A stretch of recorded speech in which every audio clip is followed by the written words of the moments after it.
The human didn't flinch when I put the needle to her throat. That was the first wrong thing.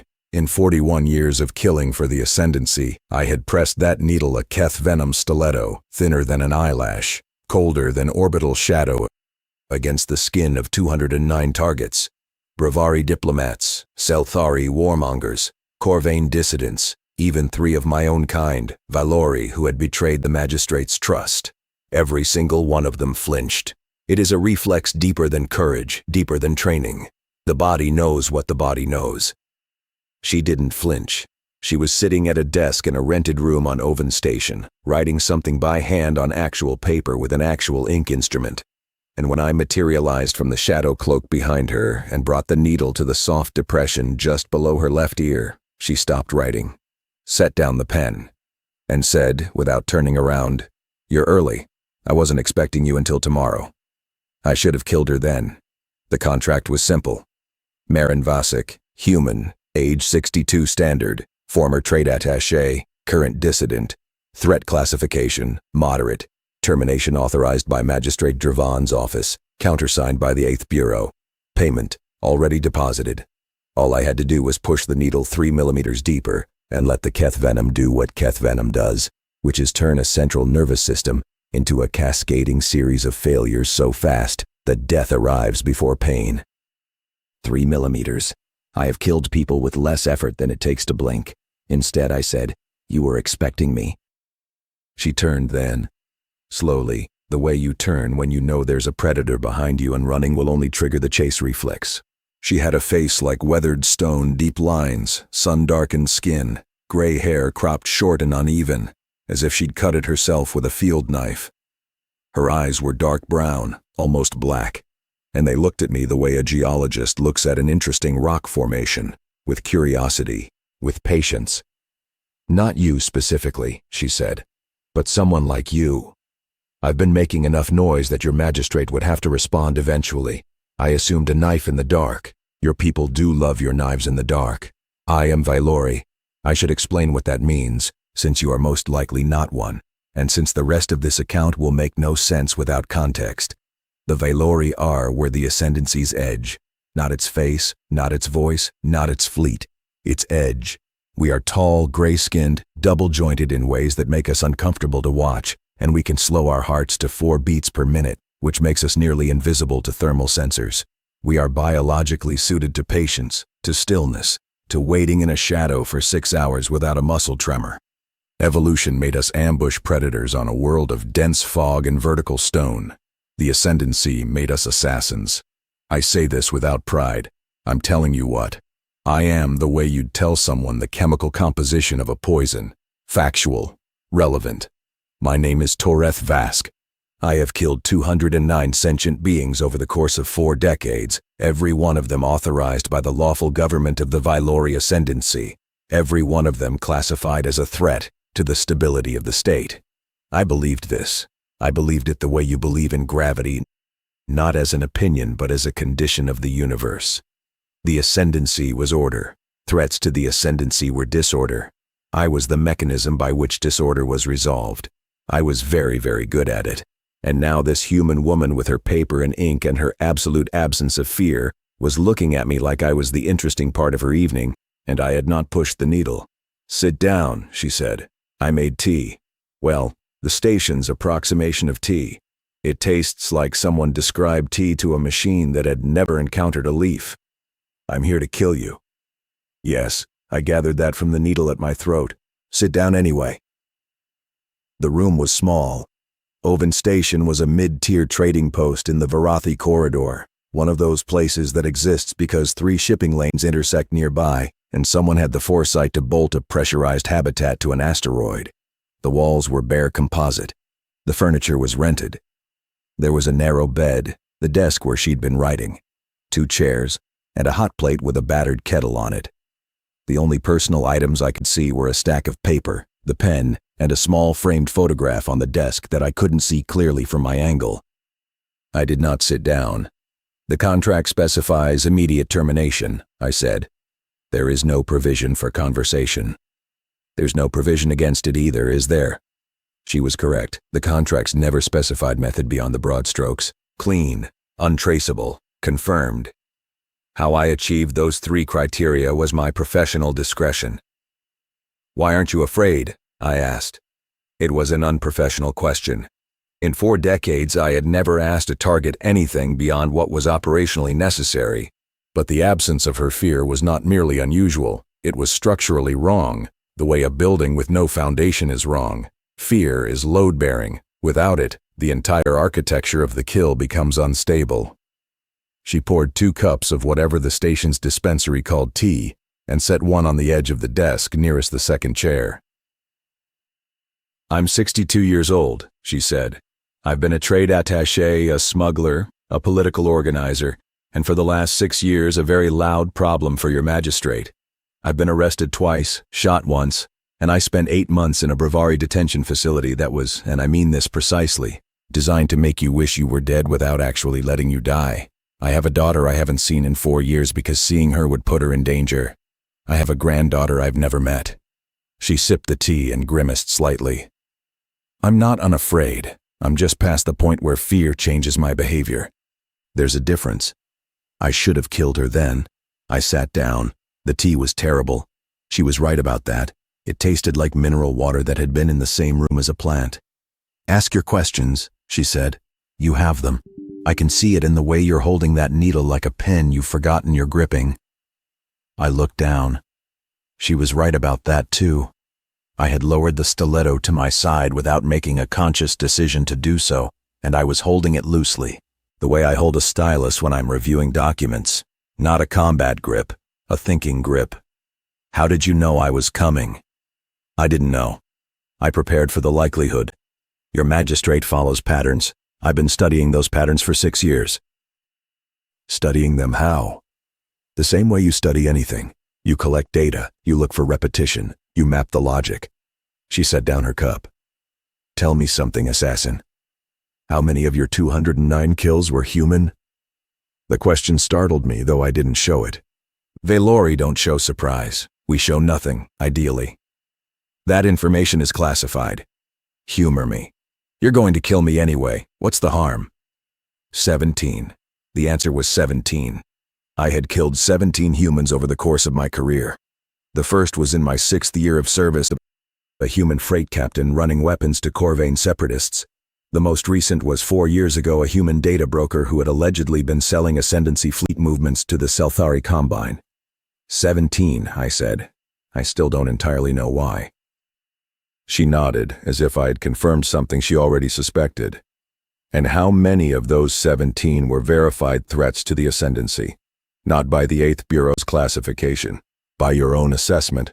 How many of them, when you looked at the evidence yourself, were genuinely dangerous to the Velori people?" "All of them. Every target I receive is vetted through." "That's not what I asked. I asked about your assessment. Yours. Not the Bureau's file. Not the magistrate's authorization stamp. Yours." I said nothing. "You're an intelligent being, Torith." "Yes, I know your name. The 8th Bureau's operational security is not as airtight as the magistrate believes, and intelligent beings form their own judgments even when they're trained not to. Especially when they're trained not to. The prohibition creates the awareness. So, 17 humans. How many were real?" The honest answer was that I had never asked myself that question. Not once, in 41 years. The contract arrived. The evidence was attached.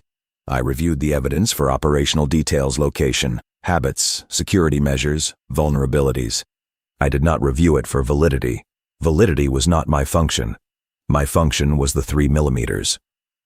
"I'm not here to discuss philosophy," I said. "No, you're here to add me to the number. But you haven't done it yet, and we've been talking for 4 minutes, and that needle is now resting on your knee like a forgotten utensil. So something is happening that your training didn't prepare you for, and I think we should both pay attention to it." She reached across the desk and turned the small photograph toward me. It showed a child, a human child, perhaps 3 or 4 years old, sitting on a blanket in what appeared to be a garden. Green plants, yellow sunlight, blue sky. The child was laughing, both hands raised, reaching for something outside the frame. "My granddaughter," Meren said. "Her name is Lyra.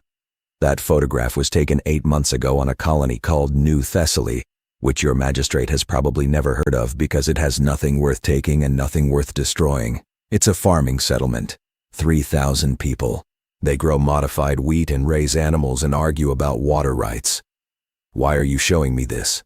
Because in approximately 6 months, if the magistrate's current trajectory holds, that colony will be inside the borders of what the Ascendancy is calling the Eastern Reclamation Zone. And when that happens, 3,000 farmers who have never threatened anyone will become subjects of an empire they've never heard of, administered by officials who consider them biologically inferior, taxed for the privilege of living on land they cleared themselves. And if they resist, and they will resist, because that's what humans do when you take their home, they will be classified as insurgents, and someone like you will receive a contract. She let that sit. I'm not a dissident because I hate the Ascendancy, she said quietly. I'm a dissident because I read the territorial expansion projections that the Trade Attaché Office had access to, and I did the arithmetic. And the arithmetic says that in 15 years, 60 million humans will be living under Valori governance in territories they occupied first. And your magistrate's model for integrating non-Valori populations is... She paused, choosing the word carefully. Reductive. The Ascendancy has integrated dozens of species. The Ascendancy has subjugated dozens of species and called it integration. There's a difference. Ask the Dreveth. Oh wait, you can't. There aren't enough of them left to constitute a census category. I stood up. The needle was back in my hand, properly gripped this time. You are exactly what the file says you are, a propagandist using selective data to... Sit down, Toreth. Undermine the legitimate governance of... Sit down. I sat down. Not because she frightened me, not because she had any power over me. I sat down because her voice in that moment carried something I had not heard directed at me in 41 years of service to the Ascendancy. She spoke to me as if I was a person capable of being persuaded. Not a weapon to be aimed, not a tool to be deployed, a person. It was, I realize now, the most dangerous thing she could have done. I have something to show you, she said. Not the photograph, something else, documents. I've been compiling them for 3 years, and I was going to transmit them to the Human Diplomatic Service tomorrow, which is why your magistrate sent you tonight. But I think you should see them first. I am not interested in dissident propaganda. They're not propaganda. They're Ascendancy internal records, 8th Bureau operational files specifically, kill orders, 206 of them. The number stopped me. 206, 3 fewer than my career total. That was not a coincidence. That was a mirror held up at a very specific angle. Where did you get 8th Bureau files? From someone inside the Bureau who developed what I believe your people call a weight in the lower thorax, a conscience in human terms. They contacted me.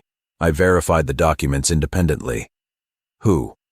I'll die before I tell you that, and since you're here to kill me anyway, the threat is somewhat redundant. She opened a drawer in the desk and removed a data chip. These files contain the kill orders for 206 8th Bureau terminations carried out over the past 45 years. Not all of yours, you've been busy, but you're not the Bureau's only asset. What's on this chip is the evidence backing each kill order. The actual evidence. Not what was in your briefing files. The raw intelligence that was collected, analyzed, and then this is the important part, selectively edited before it reached you. She held the chip on her open palm. I have no interest in... 17 of these files are yours, Toreth. Your 17 human kills, and I can show you, document by document, exactly what was removed from your briefing before you received the contract. My hand closed around the needle so tightly I felt the grip texture pressing into my palm ridges. For instance, Meren said, her voice very steady, your 3rd human termination, year 19 of your service. A woman named Chen Lian, listed as an intelligence operative running a network inside Ascendancy commercial territory. Threat classification high, termination authorized, countersigned, confirmed. Do you remember her? I remembered her. She was in a hotel room on Brevari Station 9. She was sleeping. It was the cleanest kill of my career, 3 millimeters, 4 seconds, no sound, no struggle. I was back in my extraction vehicle before her body temperature had dropped a degree. Chen Lian, Meren said, was a school teacher. She ran a cultural exchange program for human children living in Ascendancy trade zones. She taught language classes. She organized pen pal programs between human kids and Valori kids. That's what the 8th Bureau classified as an intelligence network. Because if human children and Valori children learn to talk to each other, learn to see each other as people, then in 20 years you have a generation that won't accept the Ascendancy's expansion model. And that, to your magistrate, is a threat. You're lying. The documents are on the chip. Verify them yourself. I assume a 41-year veteran of the 8th Bureau has methods for authenticating internal files. I said nothing. I was thinking about Chen Lian, about the hotel room, about how when I entered there had been papers on her desk too. Drawings, children's drawings, pinned to the wall above the desk with small adhesive tabs. I had noted them as part of the environmental sweep cover materials, I assumed. Props for a legend. I hadn't looked at them closely. I hadn't looked at them at all. I'll give you the chip, Meren said. Take it, verify it. If the documents are false, come back tomorrow and finish the contract. I'll even leave the door unlocked. She paused. But if they're real, Toreth, then you and I have something to talk about that's more important than whether I live through the night. I took the chip. I did not kill Meren Vasic. I left through the ventilation system the way I had entered, and I went back to my ship, and I sat in the dark for 3 hours, and then I loaded the chip. The 8th Bureau's internal file structure uses a layered encryption system that I had been taught to navigate during my 2nd year of training. It is not the most sophisticated encryption in the galaxy. The Brevari's cryptography division could crack it in perhaps 6 hours. But it is designed less for absolute security than for internal compartmentalization. Each layer of access reveals more of the file's contents. Field agents like me had access to layers 1 through 4. Analysts had access through layer 6, bureau chiefs through 8. The magistrate's office held the only keys to layer 9. The files on Meren's chip were decrypted to layer 7. This meant one of two things. Either the documents were fabricated, constructed to mimic 8th Bureau formatting and encryption, which would require resources and knowledge beyond anything a single human dissident should possess, or someone with layer 7 access had deliberately stripped the encryption and handed the raw files to a target.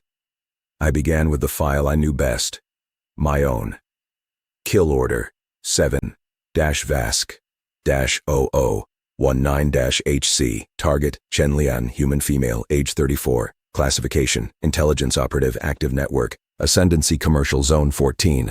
Threat Level, High. Authorization, Magistrate Dreveth by proxy, Undersecretary Korath. Countersignature, 8th Bureau Director, Operations Division. The Layer 4 briefing was exactly as I remembered it. A crisp summary of Chen Lian's activities. Establishment of a covert communication network across 6 Ascendancy trade stations. Recruitment of local assets. Transmission of encrypted data packets to human intelligence services. And a concluding assessment that her network represented a clear and present threat to Ascendancy operational security in Commercial Zone 14. I had read this file 22 years ago. I had accepted it the way I accepted all operational files, as a set of coordinates defining a problem. I went. I solved the problem. I filed my confirmation report and moved to the next contract. Layers 5 and 6 contained the analytical backbone. Source assessments, signal intercepts, surveillance logs. At Layer 4, these had been summarized into the operational brief. At the deeper layers, they existed in their raw form. I began reading. The first signal intercept was a message from Chen Lian to a colleague at a human cultural foundation on Earth. It discussed funding for a children's language program. Specifically, it requested additional copies of a Valori picture book called Gresh and the Cloud Garden, which had become popular with the human children in her classes, and which she wanted to distribute to all 6 stations where she operated. The second intercept was a scheduling communication, coordinating video calls between her students and a group of Valori children whose parents had volunteered for the pen pal exchange. The third was a personal message to her mother. She described the station where she lived, the challenges of teaching in a multilingual environment, and a particular student, a Valori boy named Thesson, who had struggled with the human alphabet, but had just written his first complete sentence in English. He wrote, "I like the blue sky in your pictures," Chen Lian had told her mother. He's never seen a blue sky. Valor's atmosphere is amber. He likes it because it's different from anything he knows. There were 47 intercepts in the file. I read every one. Not a single one contained intelligence data. Not a single one referenced ascendancy military operations, fleet movements, political strategies, or security protocols. The encrypted data packets referenced in my Layer 4 briefing were lesson plans. The covert communication network was a scheduling system for children's video calls. The local assets were parent volunteers. At Layer 7, there was a single additional document, an internal memorandum from an analyst in the 8th Bureau's Assessment Division, stamped with a date 6 days before my kill order was issued. It read, "Assessment Division finds insufficient evidence to classify target Chen Lian as an intelligence operative. Recommend reclassification to Cultural Monitor. Threat level, negligible. Forwarded to Operations Division for review." Below the memorandum, in a different hand, a single notation. Classification stands. Operational priority. Cultural penetration networks represent long-term strategic threat, exceeding conventional intelligence operations. Proceed to termination authorization. Korath. Undersecretary Korath. The man who had signed the proxy authorization on my kill order. The man who had overridden his own assessment division to keep the threat classification at high, because a woman teaching children to read each other's languages was, in his judgment, more dangerous than a spy. I set down the datapad and looked at the wall of my ship for a long time. Then I opened the next file. I read for 11 hours. Of the 17 human targets I had been assigned over the course of my career, 11 followed the same pattern as Chen Lian. The evidence at Layer 4, the layer I had access to, described intelligence operatives, arms traffickers, network coordinators, and strategic threats. The evidence at Layer 7 described teachers, community organizers, medical volunteers, trade negotiators, and in one case, a poet. A man named David Okafor who wrote poems about the experience of living as a human in Vylori commercial space. Poems that were read by other humans in those zones and, increasingly, by Vylori citizens who found them through illicit literary channels. His threat classification was psychological warfare operative. His kill order described his work as weaponized cultural output designed to undermine Ascendancy's social cohesion. I killed him in a marketplace on Bravari Station 3. He was buying fruit. He was 51 years old and he was buying fruit and I killed him. And his last poem, unfinished on his desk, was about the way Vylori children laugh, which is silent, just a rapid vibration of the lower jaw, but which he found beautiful. I did not read the remaining files that night. I had established the pattern. The pattern was enough. Of my 17 human kills, 11 had been fabricated threats. 6 may have been legitimate. The evidence at Layer 7 was consistent with the Layer 4 briefings for those cases, though I now lacked the certainty to trust even that. 11, at minimum. 11 people I killed who were exactly what this galaxy needed more of, people building connections where empires preferred walls. I did not experience what Meren called a weight in the lower thorax. Vylori do not process guilt the way humans do. Our neurochemistry handles moral injury differently. It manifests as a kind of cold clarity, a stripping away of assumptions that leaves the cognitive architecture exposed and raw. I did not feel remorse. I felt the absence of the framework that had made remorse unnecessary. For 41 years, I had not questioned my kills because the structure that authorized them was, to me, as reliable as physics. The Ascendancy identified threats. The Bureau verified threats.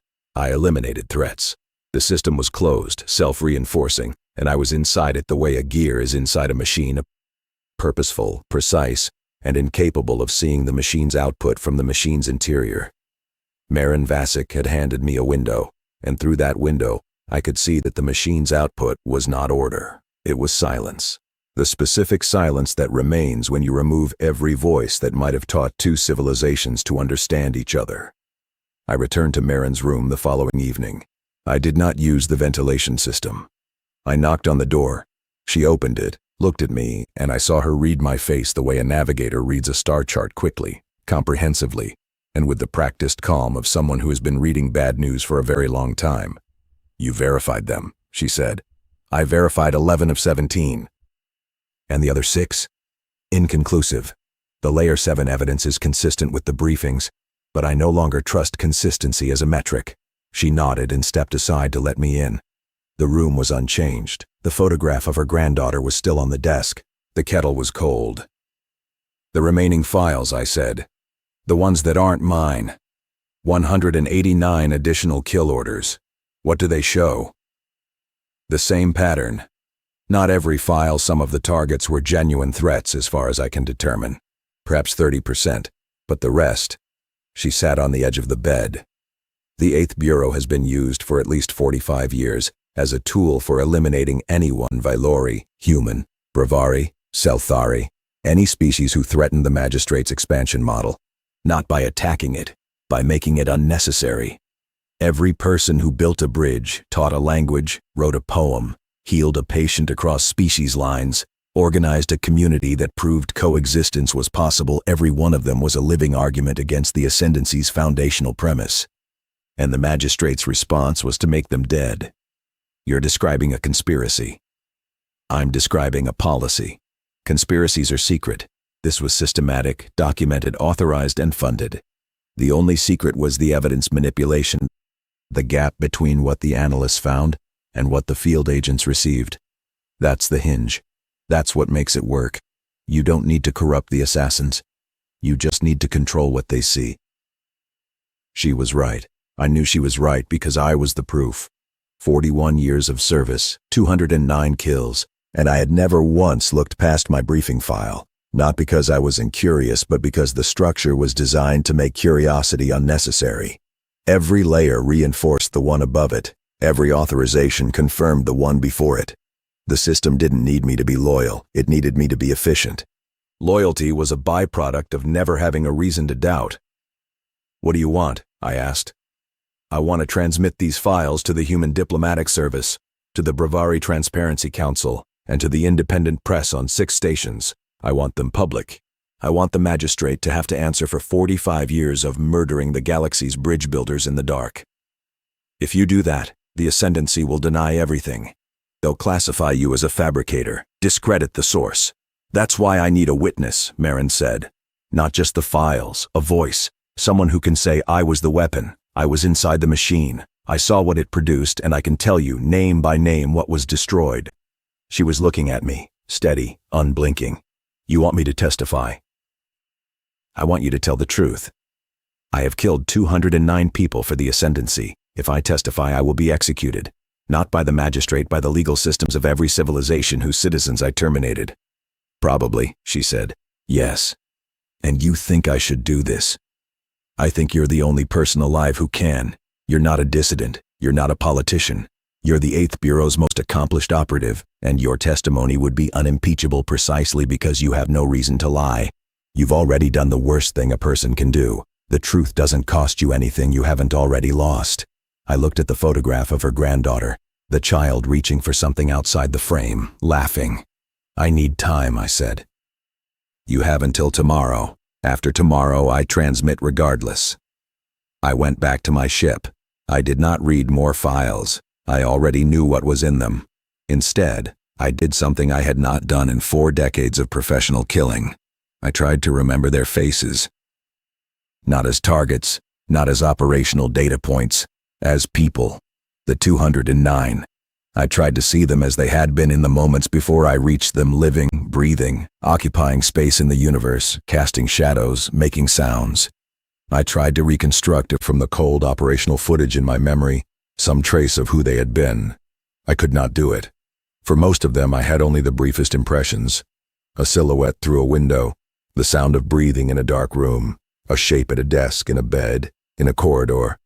I had been trained to see targets the way a surgeon sees tissue functionally, structurally, without the interference of personhood.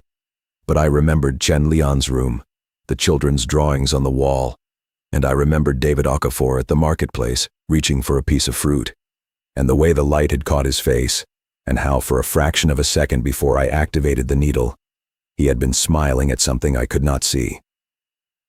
I sat in my ship and I made a list. Every name, every date, every location, every method.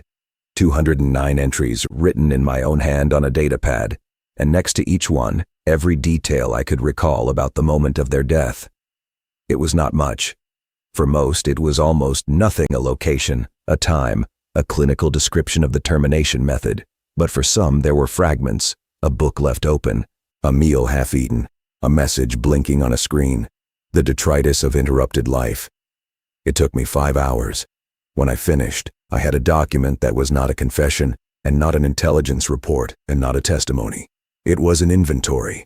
A manifest of what I had removed from the universe, assembled by the instrument of removal, as complete as my damaged and complicit memory could make it. I looked at it for a long time. Then I opened a communications channel to the 8th Bureau and reported that the target, Meren, had been terminated. Clean, untraceable, confirmed.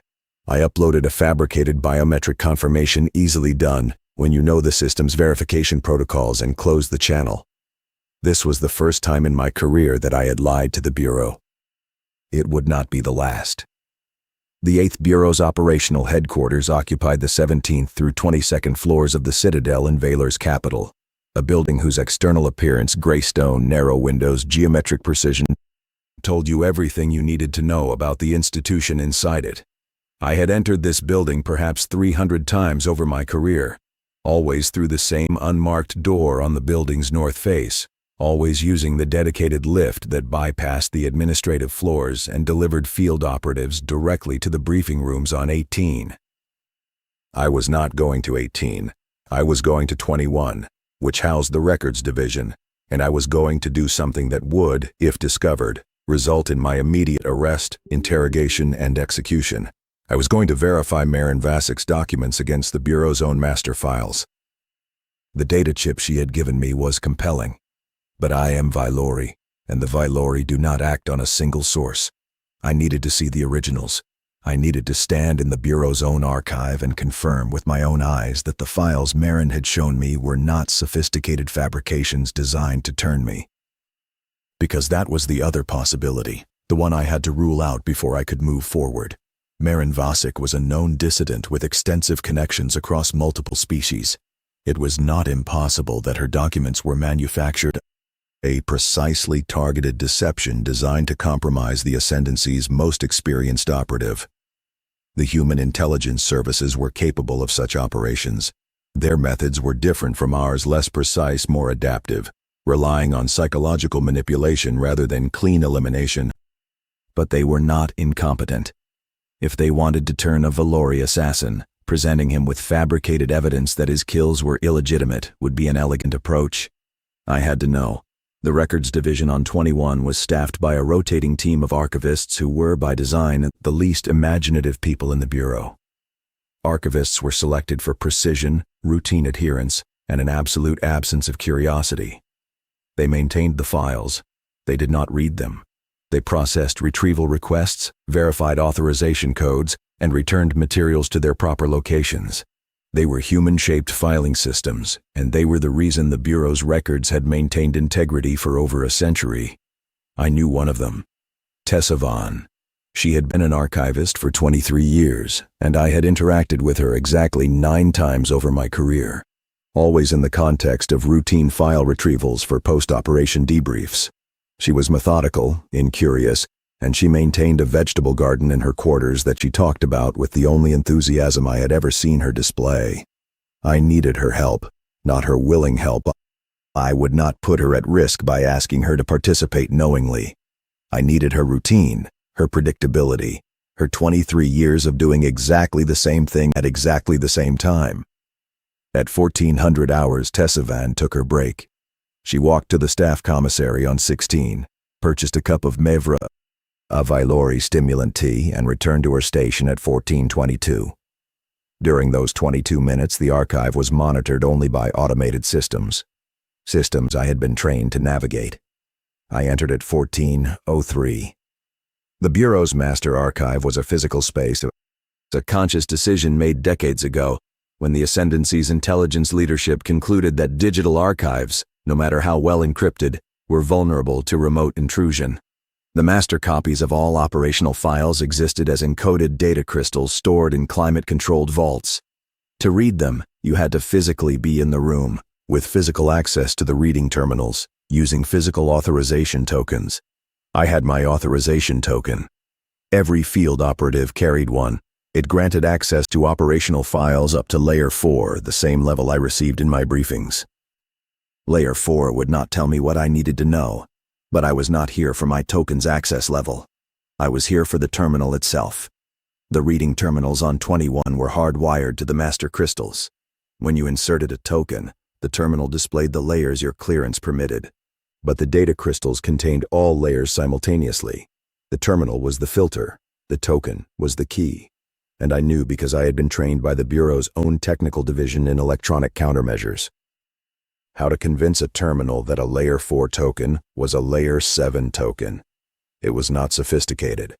The Bureau's own training materials described the vulnerability.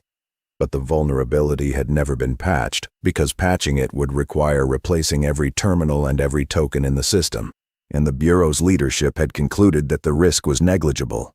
After all, who among the Bureau's own operatives would have reason to bypass their own access controls? It took me 11 seconds. The terminal screen reconfigured. Layer 7 access granted. I pulled Chen Lian's file first. Master copy, Bureau original. It matched. Down to the analyst's memorandum, down to Korath's handwritten override, down to the word.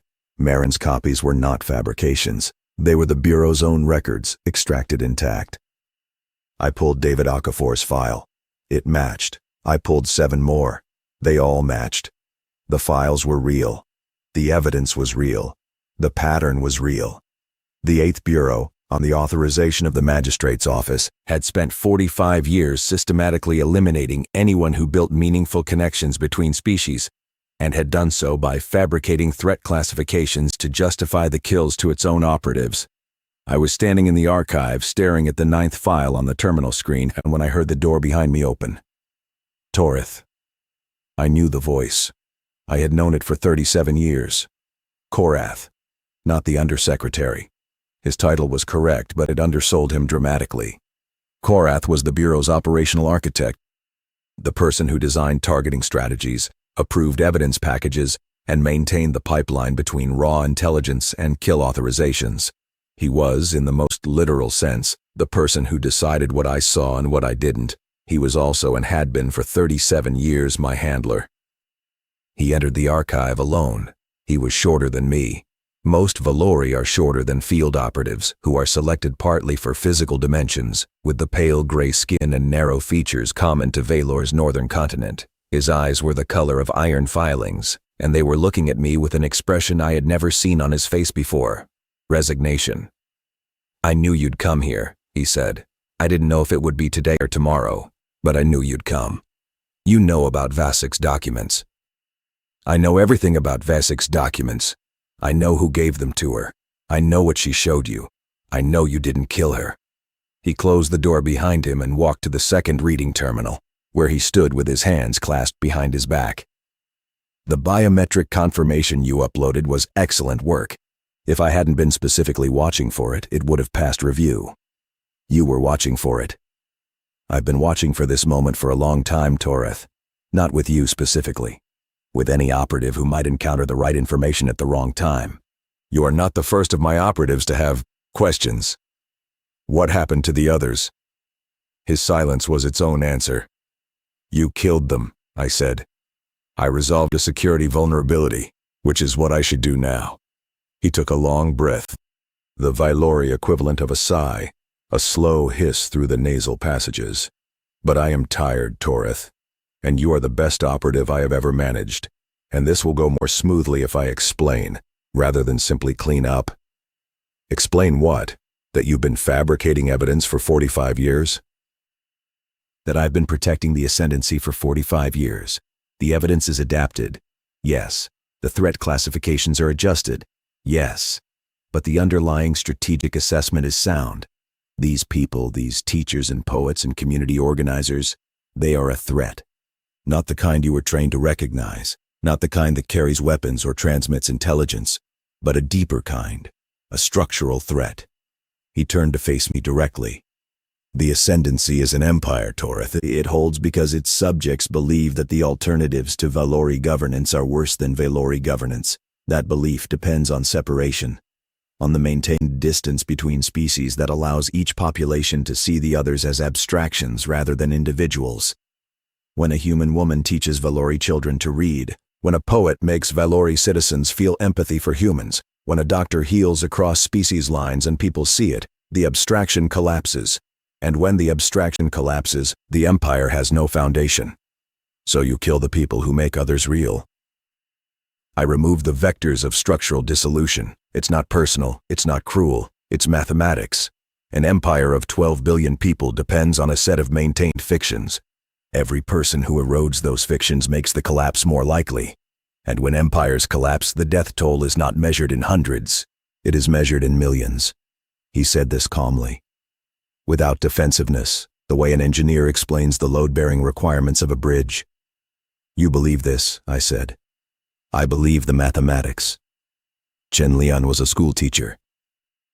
Chen Lian was teaching Vylori children to love humans.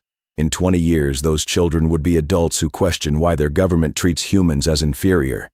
In 30 years, they would be voters, organizers, officials. In 40 years, the Ascendancy's integration model, which, whatever its flaws, has maintained relative peace across 12 billion lives, would face a legitimacy crisis it could not survive. I did the projections. I ran the models. One schoolteacher operating for 10 more years creates a cascading social effect that destabilizes an entire administrative zone. So you murdered a woman for teaching children to read. I eliminated a strategic threat to prevent a projected catastrophe. The fact that the threat was embodied in a sympathetic individual does not change the mathematics. We stood in the archive, surrounded by the accumulated records of 45 years of sanctioned killing, and I looked at Korath and understood for the first time the full architecture of what I had been part of. Not a conspiracy, not corruption, something worse. A rational system built on an axiom so deeply embedded that questioning it was structurally impossible from the inside. The axiom was this: the Ascendancy's survival requires the maintained separation of species. And the corollary: anyone who threatens that separation must be eliminated, regardless of their individual nature, because the individual is irrelevant to the structural mathematics. It was clean, it was logical, it was monstrous. What are you going to do, Toreth? I haven't decided.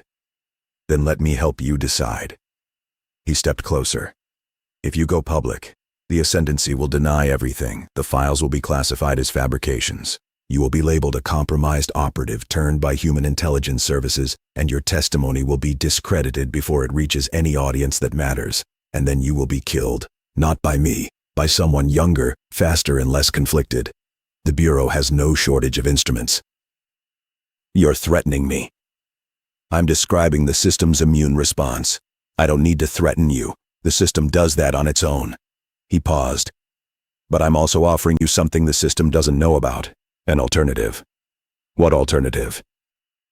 Come back, file your confirmation, let the Vasic matter close, and then, quietly, over the next several years, I will adjust the targeting parameters. I've been considering changes. The human expansion into the eastern zones is inevitable. The Magistrate's current approach is unsustainable. Even I can see that.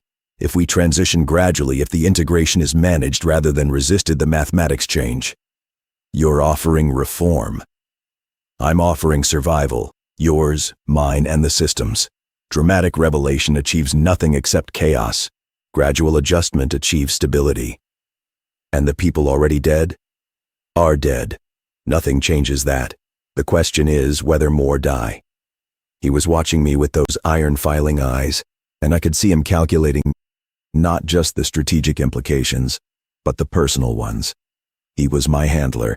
He knew me better than anyone alive. He knew how I thought, how I processed, what I valued. He had spent 37 years managing me, and in all that time, I had never once deviated from his expectations. He was betting I would not deviate now. I need a day, I said. You have 12 hours. After that, the system requires a decision from both of us. He turned and left the archive. The door closed behind him with the soft pneumatic hiss that I had heard 300 times and never once thought about. I stood alone among the records of everything I had destroyed and tried to decide what I was. I did not go back to Meren immediately. I went somewhere I had not been in 26 years. The Vylori capital city is called Thesvan, and it sits on a high basalt plateau where the fog rolls in from the western lowlands every evening and doesn't lift until mid-morning. The buildings are stone and composite, built to withstand the corrosive moisture, and they have the angular, unadorned look of structures designed by people who consider aesthetics a form of weakness. I had lived in this city for the first 15 years of my life before the Bureau recruited me, and I had returned to it only for operational briefings and debriefs. It was not home. The Bureau was home. Desvan was simply where the Bureau was located. But there was one place in the city that I had not returned to, not because I had forgotten it, but because returning would have served no operational purpose, and I had spent 41 years defining my life by operational purpose. The school was on the eastern edge of the plateau, near the fog break where the basalt drops away into the lowlands. It was where I had attended classes between the ages of 6 and 15, before the Bureau's talent scouts identified my physiological profile and recruited me. It was a public school unremarkable, underfunded, serving the children of mid-level administrators and minor bureaucrats. I remembered very little about it. The classrooms were small. The instructors were competent but uninspired. The curriculum was standard: mathematics, language, ascendancy history, civic responsibility, basic sciences. I remembered one instructor. His name was Dreveth. He taught what was called comparative cultures, a class that in theory covered the basic social structures of the ascendancy's subject species. In practice, most instructors treated it as a ranking exercise. Here is why the Valori approach is superior to the approaches of these lesser civilizations. Dreveth did not. He brought in artifacts, music, literature. He played recordings of breviary choral singing and asked us to describe what we heard, not what we thought about it. He showed us Selthari textile patterns and explained the mathematical structures embedded in them. He talked about humans, a species most of us had never encountered, with a fascination that bordered on unprofessional. I was 12 years old, sitting in his classroom when I heard a human song for the first time. He played it from a small speaker on his desk, a woman's voice, singing in a language I didn't understand, accompanied by a stringed instrument. I didn't know the word for what it made me feel. I still don't have a Valori word for it. The closest human word, I have since learned, is longing. But the Valori experience is different. It's not a reaching toward something absent. It's a recognition that something exists that your language has no structure for, and the discomfort and wonder of that recognition simultaneously. Dreveth was transferred at the end of that year. I was told he had accepted a position at a different institution. I didn't think about him again until I was standing in the Bureau's archive reading kill orders, and I realized that I had never encountered another Valori instructor who taught comparative cultures the way Dreveth did. I looked him up. He was not transferred. He was reassigned to an administrative position in a data processing center on the Ascendancy's southern continent, a demotion disguised as a lateral move. He spent 14 years processing agricultural statistics before retiring. He died 9 years ago of natural causes. There was no kill order in his file. He had been handled differently, not eliminated, but neutralized, removed from a position of influence so gradually that no one noticed. Because that was the other half of the system. The kill orders were for aliens and for humans and for the most visible cases. For Valori citizens who stepped out of line, the methods were softer but equally effective. Reassignment, demotion, social isolation, the slow, bureaucratic suffocation of anyone who made the mistake of treating other species as fully real. I stood outside the school in the evening fog, looking at the building where Dreveth had played me a human song 45 years ago, and I understood that the system was not something that had been built on top of the Ascendancy. It was the Ascendancy. The maintained separation of species was not a policy. It was the load-bearing wall. Remove it, and the building falls. Korath was right about that. He was wrong about what should be built in its place. I contacted Meren from a disposable communication device purchased at a market stall in Thesvan's commercial district. The files are authentic, I said. I verified them against the Bureau's master copies. I know. That's why I gave them to you, so you'd verify them yourself and believe the verification because it came from your own process, not mine. I'm a dissident. You'd never take my word. But your own eyes, in your own archive, that you'll trust. You're more manipulative than your file suggests. My file was written by the people I'm trying to expose. I wouldn't trust its assessment of my breakfast preferences. A pause. What did Korath say? I hesitated. How did you know about Korath? Because he's your handler, and he's been monitoring you since before you left Oven Station. And if you went to the archive, he would have been waiting. He's careful, Toreth. He's been running this system for decades. He doesn't miss an operative going off script. He offered me reform, gradual adjustment, a quiet transition. And you're considering it. I'm considering everything. Then consider this. Korath has made that offer before, to at least 2 other operatives who discovered the pattern. I know because the person who gave me the files told me. Those operatives accepted the offer. They went back to work, and within 18 months both of them died in operational accidents that were, I am certain, not accidents. You're saying he'll kill me regardless. I'm saying he can't afford to let you exist with this knowledge no matter what he promises. You're a variable he can't control. And Korath's entire career is built on eliminating uncontrolled variables. She was right. I knew she was right.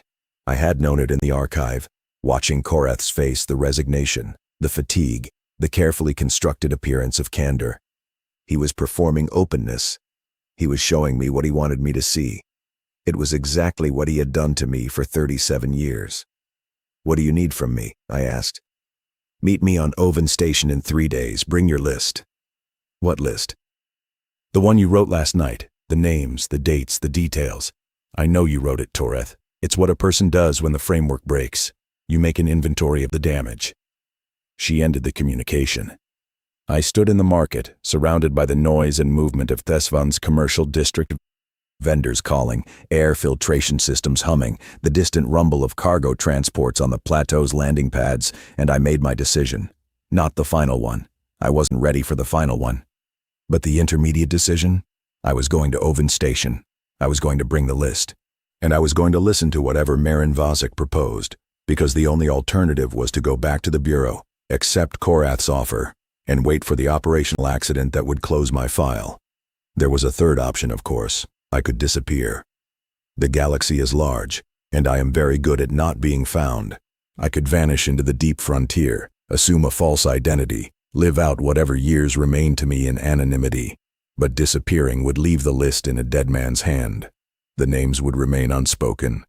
The system would continue, and someone else, someone younger, less conflicted, with a full career of killing ahead of them, would take my place in the machine.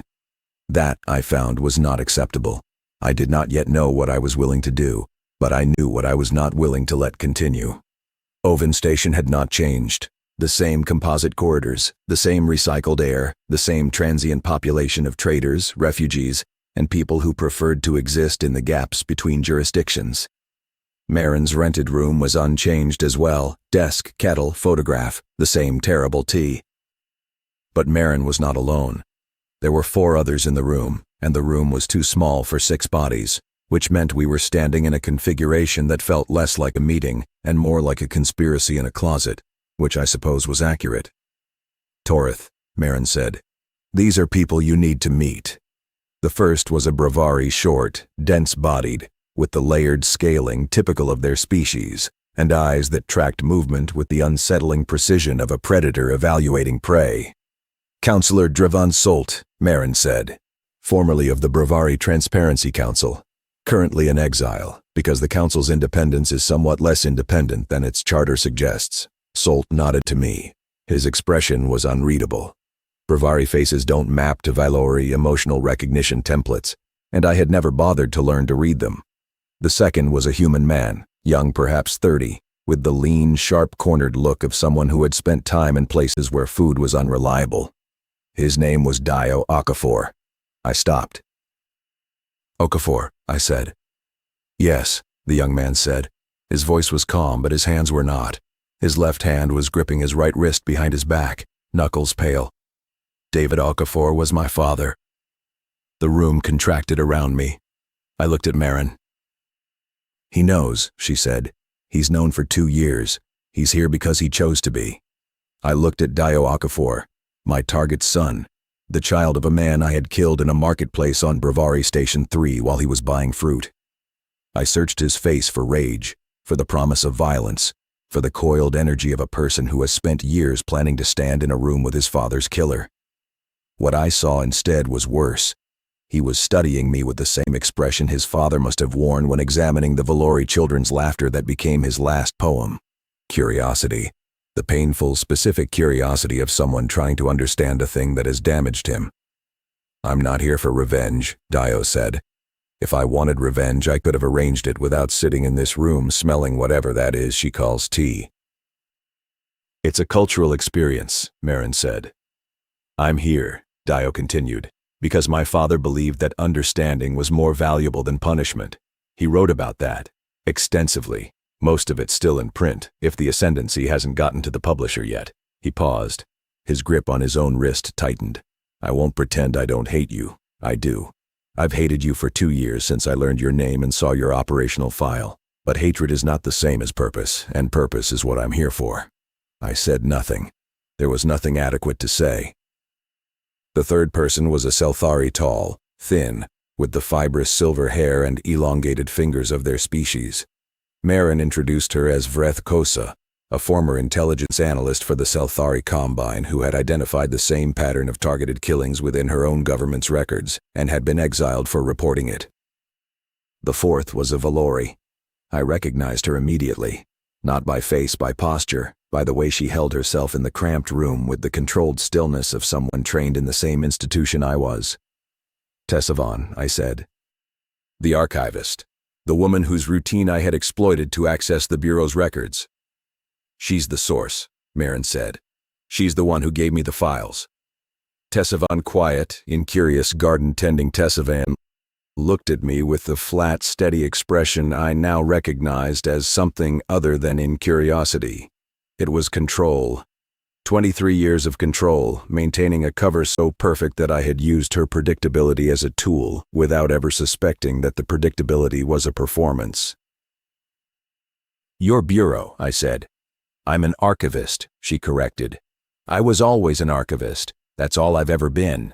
But 23 years in the archive is 23 years of seeing every file that passes through. And after a while, patterns become visible even to people who are selected for their absence of curiosity." She paused. "I was curious, Toreth. I was always curious. I just learned very early that survival in the Bureau required hiding it. How long have you been passing files?" 6 years, since I found a set of kill orders that matched a list I'd been compiling privately, a list of people whose deaths coincided with the disappearance of cross-species community programs. I tested one. I pulled the full file, read it at layer 7, and saw the manipulation. Then I pulled another, and another. By the time I had verified 30, I knew it was systematic, and I knew I couldn't act from inside. So I found someone outside. You found Meren. Meren found me. She's better at this than any intelligence service I've observed, and I've observed quite a few from behind my filing desk. "It's not intelligence work," Meren said. "It's community organizing. You find the people who see the same problem and give them a way to reach each other. The skill set is identical, the motivations are just different." Solt, the Brevari, spoke for the first time. His voice was lower than I expected, resonant in a way that filled the small room. "We've been building this network for 3 years, carefully, slowly, one person at a time. Each of us has a piece. Meren has the human political connections and the operational strategy. Tessavon has the Bureau's own records. Vreth has parallel evidence from the Selthari side, the same pattern, the same targeted killings, conducted by Selthari intelligence services at the Ascendancy's request. And I have the Brevari Transparency Council's internal reports confirming that the council was pressured to suppress investigations into suspicious deaths of Brevari citizens in Ascendancy space." "And Dio?" I asked. "Dio is the face," Meren said. "When this goes public, it can't be intelligence officers and analysts presenting spreadsheets. It has to be a person the audience connects with, a person who lost something real and specific and irreplaceable." Dio's jaw tightened. I volunteered. "He did," Meren confirmed. "Against my advice. I wanted him somewhere safe. He wanted to be here." "My father wrote about how the Valori children laugh," Dio said. "He thought it was beautiful. He was right, and someone killed him for noticing. I'm not going to be safe while that's still true." I looked at the 5 of them, this impossible collection. A human dissident, an exiled Brevari counselor, a Selthari intelligence analyst, a bureau archivist, and the son of a man I had murdered. They were, I realized, exactly the kind of people the system was designed to prevent from existing. A cross-species network of individuals who had found each other, trusted each other, and built something functional across the maintained separations that the ascendancy depended on. They were the thing Korath was afraid of. And here they were, standing in a rented room on a station in the middle of nowhere, drinking terrible tea. "What's the plan?" I asked. Meren smiled. It was the first time I had seen her smile, and it did not make her look warm or kind. It made her look like someone who had been waiting a very long time for a piece to fall into place. "We go to the Galactic Forum," she said. The Galactic Forum is a permanent diplomatic station in neutral space maintained by a rotating consortium of the 5 major galactic powers, where grievances are aired, treaties are negotiated, and most commonly, nothing of consequence occurs.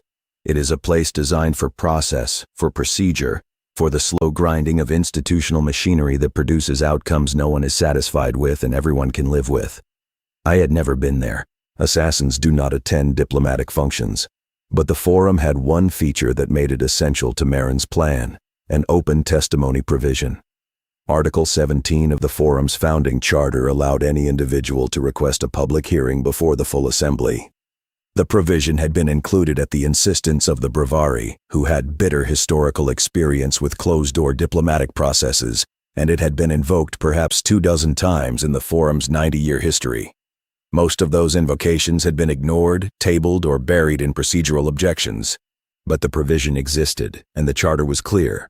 Any individual, regardless of species or political affiliation, could request to speak, and the assembly was required to schedule the hearing within 30 standard days of the request.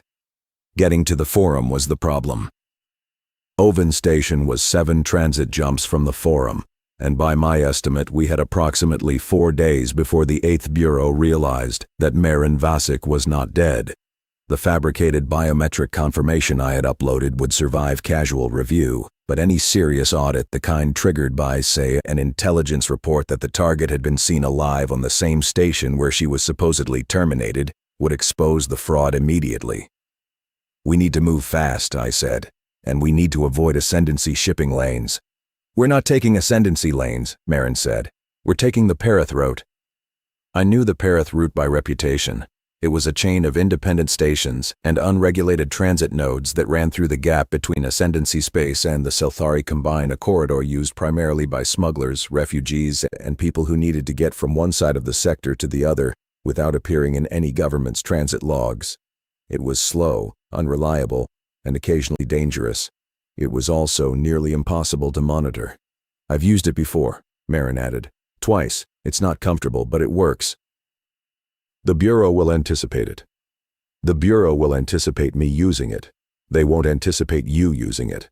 And they certainly won't anticipate," she gestured at the room, "all of us using it together. The Bureau's models are built on individual actors. They don't model networks. They can't. The entire point of their targeting strategy is to prevent networks from forming. They've been so successful at it that their own analytical framework doesn't account for the possibility that one might exist." This was, I had to admit, a sound assessment. The Bureau's threat models were built around individual targets: identify, locate, eliminate. The idea that 6 people from 4 different species might coordinate an action across multiple transit nodes was not impossible in the Bureau's analytical framework, but it was improbable enough to be deprioritized in favor of simpler, more likely threat scenarios. We left Oven Station separately. Meren had arranged it meticulously. She and Dio departed on a commercial freighter bound for a mining station 3 jumps away. Solt took a Brevari diplomatic shuttle. His exile was political, not legal, and his credentials still functioned in Brevari transit systems. Vreth Kosa vanished with a Selthari efficiency that I found professionally admirable. One moment she was in the room, and the next she was simply not, with no indication of her method of departure. Tessavan and I traveled together. This was deliberate. Of the 6 of us, we were the 2 the Bureau would most actively search for, and Meren judged correctly that splitting us from the group reduced the risk to the others, while concentrating the Bureau's attention on a pair of Velori traveling through space where Velori had no legitimate reason to be. "You're using us as bait," I said to Meren before she left. "I'm using you as a diversion," she said. Bait implies I expect you to be caught. I don't. You're the best the Bureau ever produced, and Tessa Vaughn has been hiding in plain sight for 23 years. Between the two of you, I expect you to be the most difficult targets the Bureau has ever tried to find. And if they find us, then the rest of us reach the Forum without you, and the testimony is less powerful, but still viable. Less powerful. You're the weapon, Toreth. You're the 8th Bureau's own operative testifying against the 8th Bureau's own system. Without you, we have documents and witnesses. With you, we have proof that walks and talks and can answer questions. You are the difference between a hearing and a reckoning. She left. Tessavan and I boarded a cargo hauler bound for the first node on the Perith route, a station called Karvik's Rest that existed primarily as a refueling point for independent freighters. The first 2 jumps were uneventful. Cargo haulers are slow, anonymous, and their crews are accustomed to passengers who don't want to discuss their reasons for traveling. Our hauler was captained by a Dreveth, one of the few remaining members of that species, a fact that carried its own weight given what Meren had told me about the Dreveth population decline. Her name was Satha. She was old. The Dreveth aged differently from Valori, their skin darkening and thickening rather than thinning, so that the eldest Dreveth looked like they're made of carved wood, and she ran her ship with 2 crew members, both human, who treated her with the particular blend of deference and affection that indicates a long working relationship. "Valori," she said when we boarded. She looked at me, then at Tessavan, and the expression on her dark carved face was unreadable to me. "I've carried a lot of things on this ship. Valori, who don't want to be found, is a new one." "We're paying your rate," I said. "You are." She looked at me a moment longer. "I don't ask questions. That's the service. But I'll tell you one thing for free. The Bureau put a notice out 6 hours ago. Didn't name you. Described you, though. Gray skin, double-jointed field operative build, traveling with a companion of smaller stature. You want my advice? You stay in the cargo section for the duration." The cargo section was a pressurized but unfinished hold, cold and echoing, stacked with containers of processed mineral ore.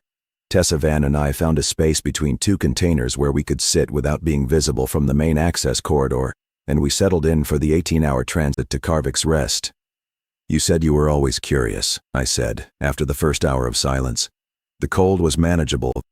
Valori physiology handles low temperatures well, but the inactivity was not. I am built for patience, but purposeful patience. Waiting without a defined operational objective is different. It itches." "I was," Tessavan said, "from the beginning, but curiosity is not a survival trait in the Bureau. It's a diagnostic indicator. Curious archivists get transferred to positions where they have less access and more supervision, and eventually they leave the service or they're managed. Like Dreveth." She looked at me. "You know about Dreveth?" "He was my teacher. Comparative Cultures, Eastern Plateau School. He was reassigned after 1 year. I know his file.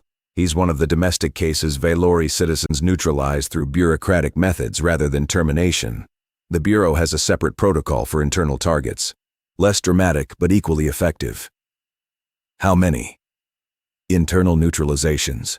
Over the 45-year period the files cover, approximately 1,600.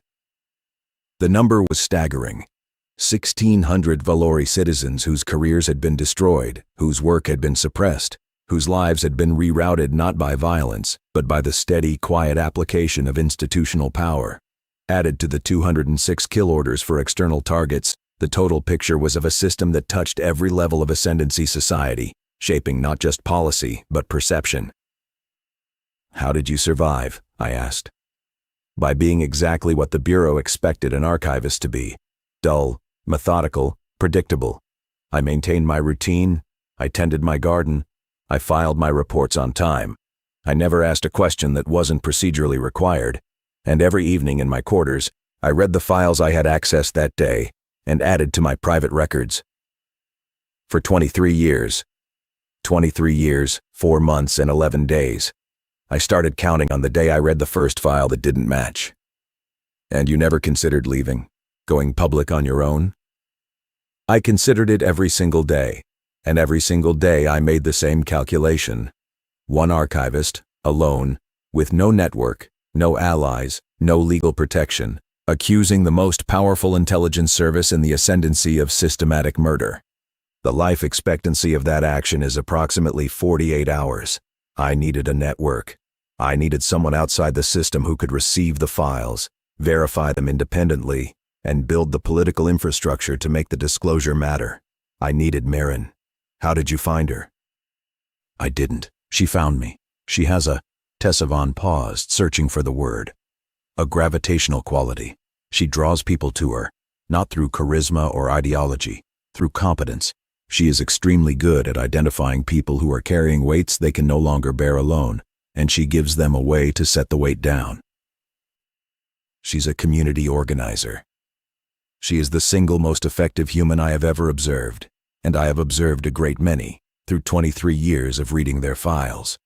The hauler thrummed around us, the deep vibration of its drive system traveling through the hull and into the containers, and through the containers into the cold metal floor where we sat. Somewhere beyond the walls, the transit corridor was carrying us toward the first junction, and behind us, the 8th Bureau was tightening its search. Tessavon. Yes.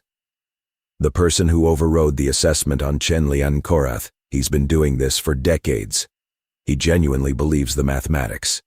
He believes the ascendancy will collapse if species integration proceeds unchecked. I know. Is he wrong? She was quiet for a long time. In the silence, I could hear the hauler's atmospheric system cycling, the faint hiss of air being processed and recirculated. The ascendancy in its current form would collapse, she said. Yes, a multi-species population that sees each other as fully real will not accept a governance structure built on the premise that one species is inherently suited to rule the others. That is a structural inevitability. Korath is correct about the mathematics. But the question Korath never asks is whether the ascendancy in its current form deserves to persist. He treats the Empire's survival as an axiomatic good, as a given, as something that justifies any cost. But an empire that can only survive by killing the people who build bridges between its subjects is an empire that has defined its own survival in opposition to the well-being of the people it claims to serve. And at that point, the survival of the institution is not the same as the survival of the people inside it. That's a human argument. It's an argument. Its origin is irrelevant to its validity. The hauler dropped out of transit. The vibration changed, deepened, and then settled into the lower frequency of sublight maneuvering. Karvik's Rest. We had made it through the first stage. 5 more to go. Karvik's Rest was not so much a station as a collection of structures bolted together over several decades by people with varying levels of engineering competence and aesthetic concern. The oldest section was a refueling depot built by Brevari merchants 60 years ago. Around it, like barnacles on a hull, had accumulated habitation modules, market stalls, repair bays, a clinic of questionable licensing, and 3 establishments that sold alcohol across species lines with cheerful disregard for biochemical compatibility. We had a 6-hour layover before our next transit connection. Satha's hauler was continuing on a different route, so we needed to find another vessel heading toward the next node crash point, a communications relay station near the Selthari border. I did not like being exposed. Every hour we spent in a public space was an hour the Bureau's search algorithms could catch a facial recognition match, a biometric trace, a transit log anomaly. But we had no choice. The Perith route operated on its own timetable, and that timetable did not accommodate fugitives in a hurry. Tessavon handled the logistics. She had, it turned out, a much larger skill set than her archivist cover suggested. She negotiated passage on a Selthari trading vessel, paying in untraceable credit chips that she produced from a compartment in her clothing that I had not known existed. Bureau standard issue, she said when she saw me looking. Operational emergency funds. I've been accumulating my allocation for 12 years. The Bureau doesn't audit archivist expense accounts. It's beneath their attention. How much do you have? Enough to get us to the forum with a reasonable margin for complications. While she finalized the arrangements, I found a communications terminal in the station's common area and accessed a public information feed. I was looking for 2 things: any Bureau alerts that might indicate how close they were to finding us, and any news from the Galactic Forum that might affect our timeline. The first I found nothing on. The Bureau's operational notices were not distributed on public channels. Whatever search they were conducting was happening in the dark, which was both reassuring and unsettling. It meant they were taking this seriously enough to keep it classified. The second was more productive. The forum was in session, processing a routine agenda of trade disputes and territorial boundary negotiations. Nothing unusual, nothing that would complicate an Article 17 petition. The next open session was in 19 days. If we maintained our current pace, we would arrive with 3 days to spare. I was about to close the terminal when a message appeared on the screen. Not on the public feed. On the terminal's direct communication channel, a private point-to-point connection that someone had opened to this specific terminal. The message read, "I know where you are. I know where you're going. I'm not going to stop you. No sender identification." But the encryption signature on the channel was 8th Bureau standard. Korath. A second message appeared. "But others will try. You have enemies you haven't met yet. The magistrate's office has activated external assets, not bureau, private contractors, the kind who don't file reports and don't leave witnesses." A third, "I told you the system has an immune response. I wasn't speaking only about the bureau." Then the channel closed. I stood at the terminal for a long moment, processing. Korath knew where we were. He knew our destination. He had the ability to direct bureau assets to intercept us and had chosen not to. Instead, he was warning me about a different threat: external contractors, private operators working for the magistrate's office outside bureau channels. There were 2 possible interpretations. Either Korath was genuinely trying to protect me, motivated by residual loyalty, professional respect, or his own private calculation that my testimony might actually benefit his desired gradual reform. Or he was manipulating my movement, herding me toward a specific route by warning me away from others, creating a controlled channel in which I could be intercepted on his terms. I could not determine which, and that uncertainty was itself a weapon. Because now every decision I made, which route to take, which vessel to board, which station to pass through, would be shadowed by the question of whether Korath wanted me to make that decision. This was how handlers worked, not by controlling your actions, but by controlling the frame in which you chose them. I told Tessavon about the messages. "Private contractors," she said. "That's a magistrate's office escalation. It means the bureau has been bypassed. Korath may have been pushed out of the operational chain entirely. Or he wants me to think that. Yes, both are possible, but the contractor threat is real regardless of Korath's motives. The magistrate's office has used private assets before. There are records in the archive.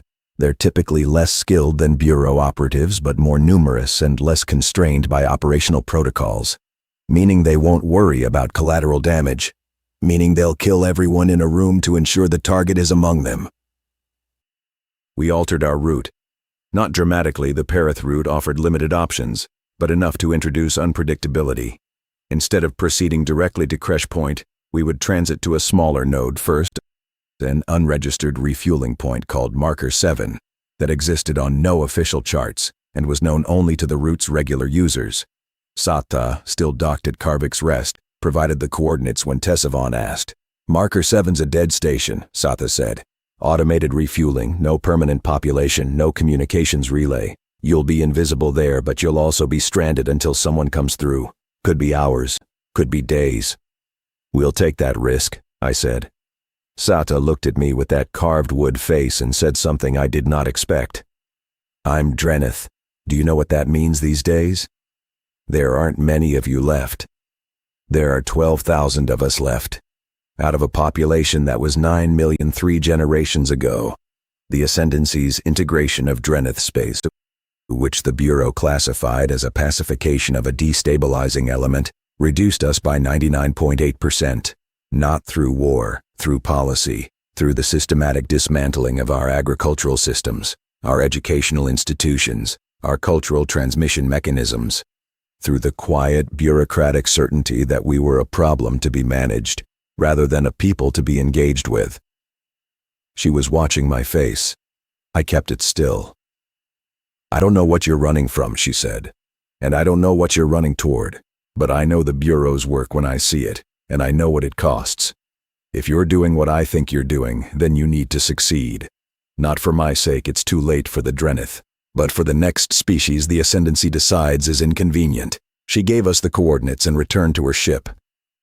Marker 7 was exactly as Satha described. A dead station, a pressurized cylinder the size of a large cargo container, tethered to an asteroid in a system with no habitable planets, no shipping lanes, and no reason to exist, except as a waypoint for people who did not want to be found. The automated refueling system was ancient Brevari technology, functional but basic. The interior was cold, lit by emergency strips, and equipped with nothing beyond a bench, a water dispenser, and a communications panel that received but could not transmit. We waited. Tessavon sat on the bench and closed her eyes. She had the Valori ability to enter a controlled rest state, not sleep exactly, but a reduced metabolic mode that conserved energy and allowed the body to process stress hormones more efficiently. I did not rest. I sat by the communications panel and listened to the passive feed, the ambient radio traffic of the surrounding space, filtered through the station's antennae. Most of it was noise. Interstellar medium radiation, automated beacon signals, the distant chatter of shipping frequencies too far away to resolve into words. But at the 3-hour mark, I caught something. A ship's identification beacon. Close within the system, which meant within minutes of our location. The beacon identified the vessel as a Brevari commercial shuttle, registry number consistent with the Perith route's regular traffic. But the signal had an anomaly.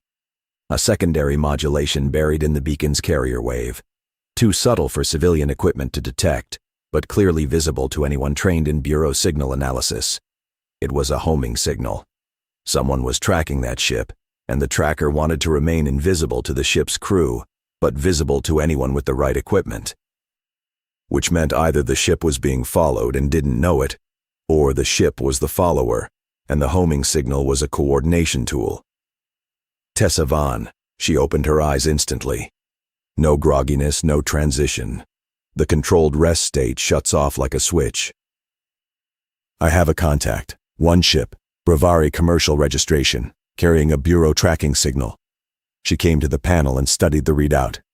The modulation frequency is current. 6th generation Bureau tracking protocol. That's not something a private contractor would have access to. Unless Korath provided it. Unless that. She was quiet for a moment. The ship is on approach vector. It will reach refueling range in approximately 20 minutes. We had 20 minutes to decide. If the ship was hostile, we were trapped in a pressurized tin can with no weapons, no escape vessel, and no way to call for help. If the ship was friendly or at least neutral, it might be our next transit connection. Can we decompress the station? I asked. We'd survive it. Valori can withstand vacuum for approximately 90 seconds in the controlled rest state, but the station's repressurization system would need 10 minutes to cycle back to habitable levels, and if the incoming ship docks during that window, we'd have to board it in vacuum or die. Essentially. What about the station's exterior? Is there an EVA access? Tessavon checked the station's schematic display, a faded diagram bolted to the wall near the bench. Maintenance hatch on the dorsal surface, manual operation, no airlock. It's a direct exterior access point. Open it and the station decompresses. I considered the options. If the ship was hostile and we remained inside, we were targets in a box. If we went outside, we had mobility but limited time. If the ship was neutral, we were making a dramatic production out of a routine transit connection. We go outside, I said. Position ourselves on the station's exterior, out of direct line of sight from the docking port. If the ship docks and the crew comes aboard peacefully, we observe and decide. If the crew comes aboard with weapons, you do what you do. I do what I do. We opened the maintenance hatch. The decompression was violent, the station's air supply blasting outward in a white fog of crystallizing moisture. In vacuum, Valori physiology engages a set of reflexive responses. Heart rate drops to 4 beats per minute, skin contracts to minimize surface area, and the secondary eyelid closes to protect the cornea. I had trained for vacuum exposure extensively. I had never done it outside a controlled environment. The asteroid's surface was dark, pitted, and freezing. Magnetic anchors in our boots. Standard equipment for anyone traveling the Perith route, where EVA emergencies are common, kept us attached. We moved across the station's hull to a position behind the communications array, where the antenna structure provided visual cover from the docking port. The ship arrived 4 minutes later.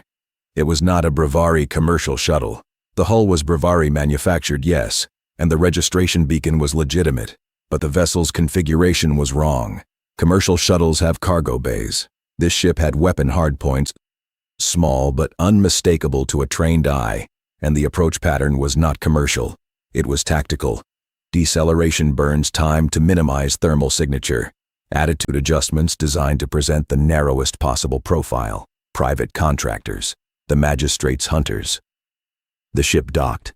The station's automatic systems engaged, extending the docking collar and beginning the pressurization cycle. Someone inside had overridden the station's atmospheric alert. They knew the station had been decompressed and they were coming aboard anyway, which meant they were equipped for vacuum operations. 3 figures emerged from the docking collar. They wore sealed suits, not military, but high-quality commercial EVA gear, modified with what I recognized as Selthari personal armor panels. 2 of them carried pulse weapons short range, high energy, designed for enclosed space combat. The third carried a scanning device that was sweeping the station's interior in systematic arcs. They were looking for us. 3 hostiles, I whispered to Tessavan over the contact channel, a short-range communication method using vibration through physical contact rather than radio. Armed, scanning. The scanner won't find us outside. Its range is designed for enclosed spaces, but we have... She checked the chrono on her suit's HUD. 47 seconds of viable vacuum exposure remaining before cognitive impairment begins. 47 seconds. Less time than it takes to boil water, more time than it takes to die. I had not carried a weapon since leaving Velori space. The Keth Venom stiletto was in my kit on the station's interior, inaccessible now, behind 3 armed hunters in a sealed environment. But I am Velori. My body is the weapon the Bureau spent 15 years perfecting. Double-jointed, cold-resistant, capable of bursts of speed that most species cannot track visually, with grip strength sufficient to crush a standard EVA helmet's visor seal. I moved.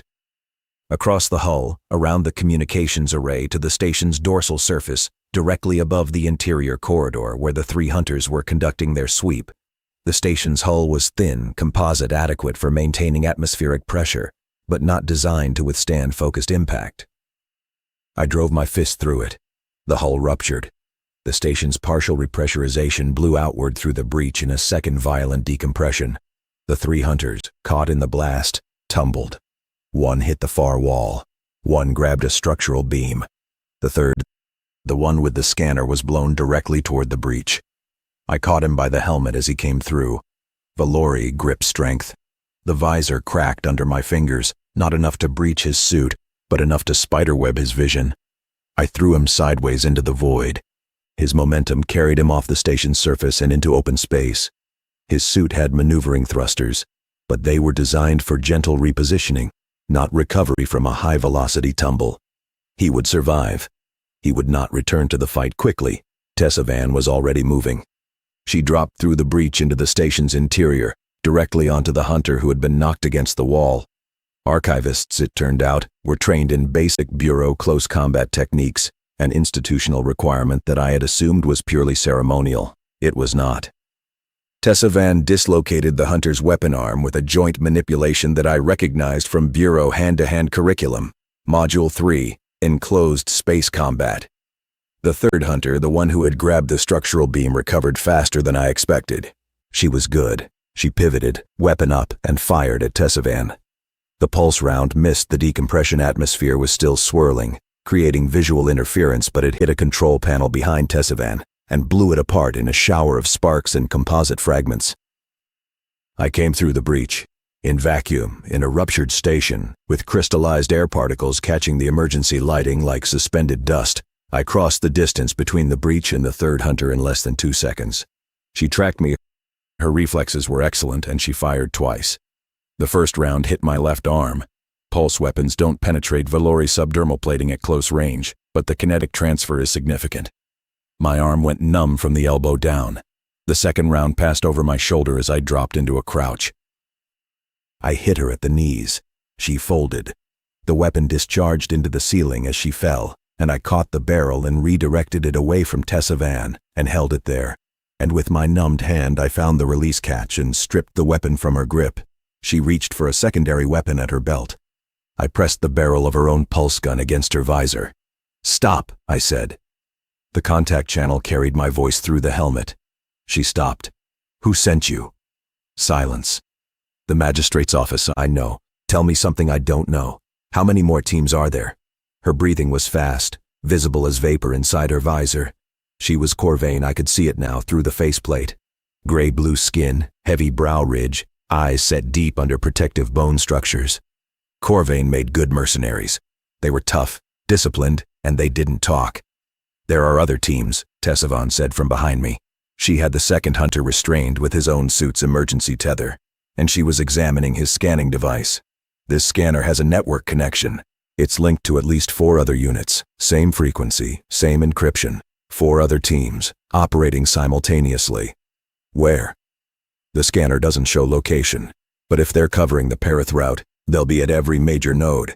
Creche Point, Marker 4, Velan Junction, and the Forum approach corridor. 4 more teams between us and the Forum. 5 total, counting this one, which we had neutralized but not eliminated. The third hunter, the one I had thrown into space, was still tumbling on thrusters, and the 2 in the station would need to be restrained. "We take their ship," I said. "It's registered. The moment we move it, the network will see the transponder activate on an unauthorized course. Then we strip the transponder and run dark." Tessavon looked at the ship through the docking collar. "Can you fly a modified Bravari shuttle?" "I can fly anything with a thruster and a control surface." "That's not what I asked." "I can learn in transit." She looked at me with an expression that, on a human face, would have been called exasperation. On a Valori face, it was a slight narrowing of the secondary eyelids. "Fine," she said. "I'll handle navigation." We stripped the transponder. We locked the 2 restrained hunters in the station with enough atmosphere to survive until their third member retrieved them. We boarded the shuttle, sealed the docking collar, and departed Marker 7 on a heading that would take us off the Perith route entirely, into uncharted space, the long way around. Uncharted space between the Perith route and the Forum approach corridor is called the Kessith margin. It is not a corridor, it is not a route. It is a volume of space approximately 3 light-years across that contains nothing of value, nothing of interest, and nothing that would attract traffic. It is empty in the specific, absolute way that only interstellar space can be. No stars within immediate transit range. No stations, no beacons, no navigational references except the distant smear of the galactic core. We traveled through the Kessith margin for 6 days. The shuttle was uncomfortable. It was designed for short-range operations, 6 hours, perhaps 12. And its life support systems were adequate, but not generous. Water recycling was efficient. Food stores were limited to emergency rations, dense, flavorless blocks of compressed nutrition that all species could metabolize but none could enjoy. The atmosphere processors maintained breathable air but could not fully scrub the accumulating trace contaminants that built up over days in a sealed environment. By day 4, the shuttle smelled of metal, recycled moisture, and the faintly acidic tang of Valori stress chemistry. During those 6 days, Tessavon and I talked more than I had talked to anyone in 4 decades. "Tell me about your garden," I said on the second day. We were in the shuttle's cramped cockpit, surrounded by Bravari instrumentation that I was slowly learning to read. Tessavon was in the co-pilot's seat, monitoring the navigation system with the same methodical attention she had applied to 23 years of filing. "It's a standard hydroponic array," she said. 12 species of vegetable, 4 species of flowering plant, and 1 ornamental vine that doesn't produce anything edible but has a pleasing growth pattern. "Why?" She looked at me. "Why what?" "Why a garden? Of everything you could do in your private time, why grow things?" She was quiet for a moment. "Because everything else I did involved cataloging destruction. Every day I processed files that documented the elimination of living beings. The targets, the methods, the confirmations. That was my work. And in the evening I went to my quarters and I grew things. I put seeds in substrate and I added water and light. And they became plants. It was the opposite of everything else. It was necessary. A counterweight, if you like. I thought about that. About the idea that a person could survive 23 years inside a machine designed to destroy, provided they maintained some private practice of creation. That the two could coexist, the archivist who cataloged death, and the gardener who cultivated life in the same body, the same mind, the same daily routine. "What will you grow after this?" I asked. "I don't know, and I'm not sure I'll survive long enough to grow anything." She adjusted a navigation parameter.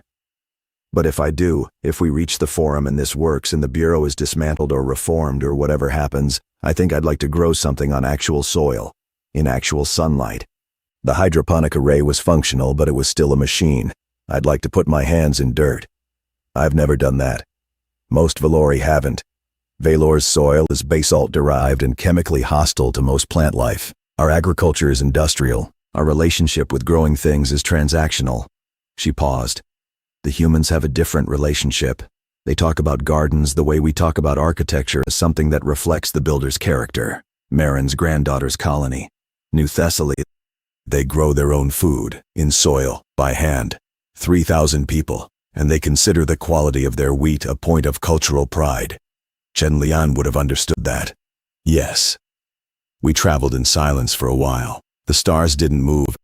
At sublight speeds in the margin, the sky was static, a fixed canopy of distant light that gave no sense of motion or progress. We could have been floating in place. We could have been anywhere. Torith. Yes. When you testify, if we get there, what are you going to say? I had been thinking about this. Not in the structured, operational way I was accustomed to, not planning a testimony the way I would plan a kill, with objectives and contingencies and fallback positions. I had been thinking about it the way you think about something that doesn't have a shape yet, a weight you can feel but can't describe. "I'm going to read the names," I said. "All 209, and for each one I'm going to say what I know about how they died. And for the 11, the ones whose files I verified, I'm going to say what they actually were. Who they actually were: a school teacher, a poet, a doctor, a community organizer. I'm going to put the truth next to the lie, name by name, and let the audience see the gap. That will take hours." Yes. The forum assembly may not have the patience for it. Then they'll need to develop patience. The names deserve to be heard. Every one. I spent 41 years making those people invisible. The least I can do is make them visible again. Tessa Vaughn was looking at me with an expression I couldn't read.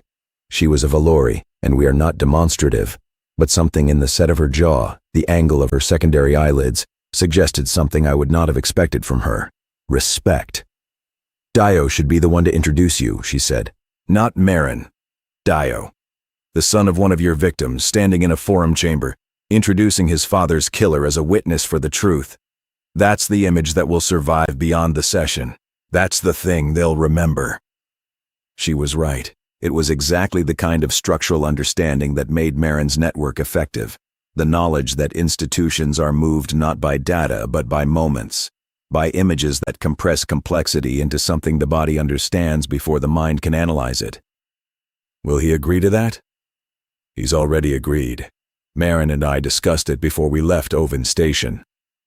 You planned this. We planned a great deal, Torith. You're the newest member of this network. You're also the most important piece. But you were not the first piece, and you will not be the last. On the 5th day in the Kessith margin, we received a transmission. It came on a frequency I didn't recognize, not bureau, not commercial, not any standard military or diplomatic channel. The shuttle's communications array flagged it as anomalous and routed it to the cockpit's secondary display. The message was in 3 languages: Bravari, Selthari, and Human English. The Valori translation was absent, a deliberate omission, I suspected, designed to signal that the sender was not ascendancy aligned. The English text read, "To the vessel transiting the Kessith margin on heading 47 Mark 12. You are being tracked. The signal source is your shuttle's hull."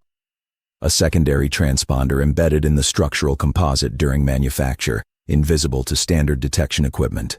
Recommend immediate EVA inspection of hull section 7-C, starboard quarter. This message will not repeat. Tessavan and I looked at each other.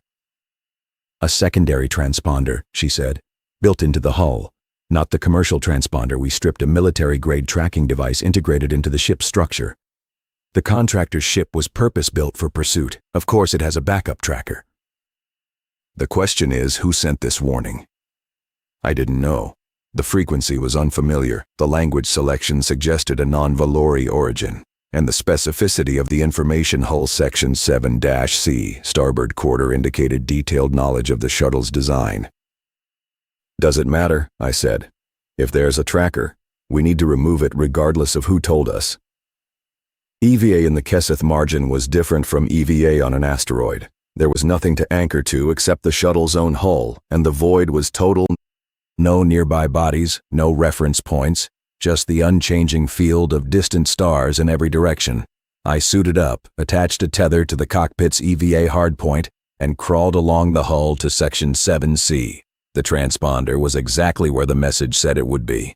A small device, perhaps the size of my thumb, embedded in the composite hull material and sealed over with a compound that matched the hull's exterior finish. Without the specific coordinates, I would never have found it. Even with them, it took me several minutes of careful examination to distinguish it from the surrounding material.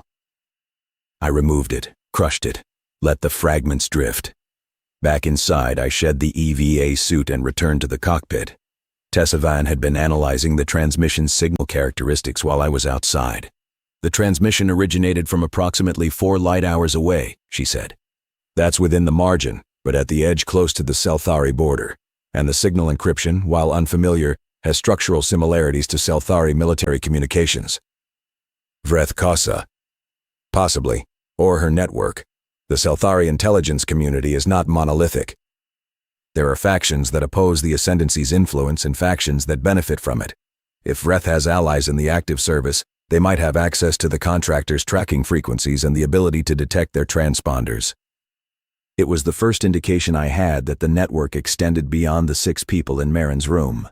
I had been thinking of this as a small operation, 6 individuals against an empire. But if Vreth had assets in the Selthari intelligence community, and if Solt had contacts in the Bravari political establishment, and if Meren had the human diplomatic connections she claimed, then the network was not 6 people. It was an infrastructure, distributed, informal, built on exactly the kind of cross-species relationships that the 8th Bureau had spent 45 years trying to eradicate. The Bureau's own targeting strategy, eliminating the bridge builders, had not destroyed the impulse to build bridges.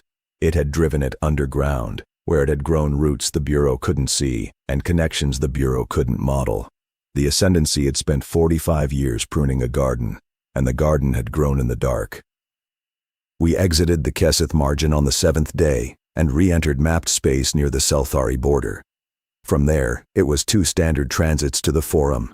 We traveled on a Selthari commercial vessel arranged, we discovered upon boarding, by a Selthari crew member who introduced herself as a friend of Vreth's and asked no further questions.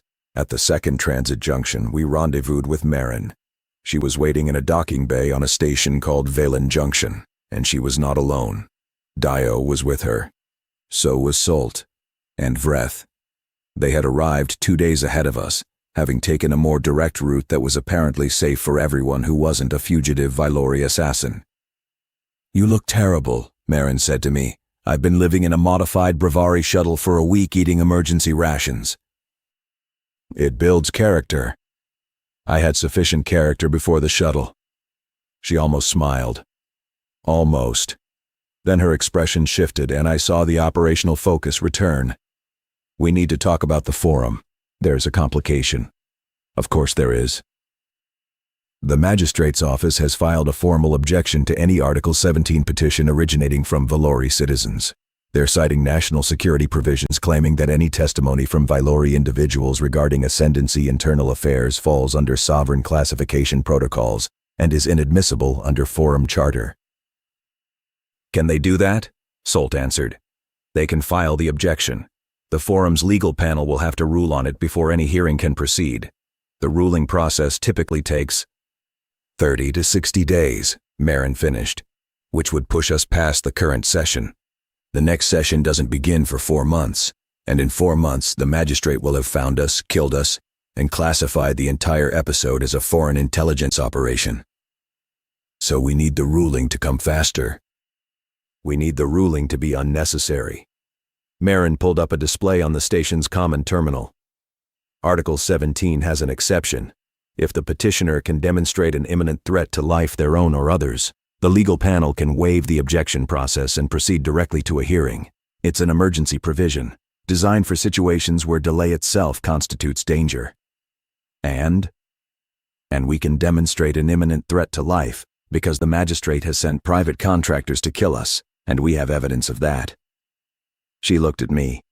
The shuttle you took from the hunters at Marker 7, its navigation logs, its weapon systems, its communications records.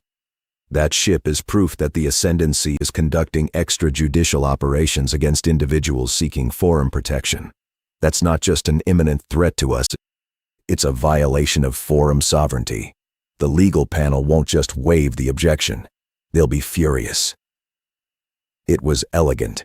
The magistrate's own escalation, sending hunters into neutral space, had created the legal basis to bypass his own legal obstruction. He had built the key to the lock he was trying to bolt.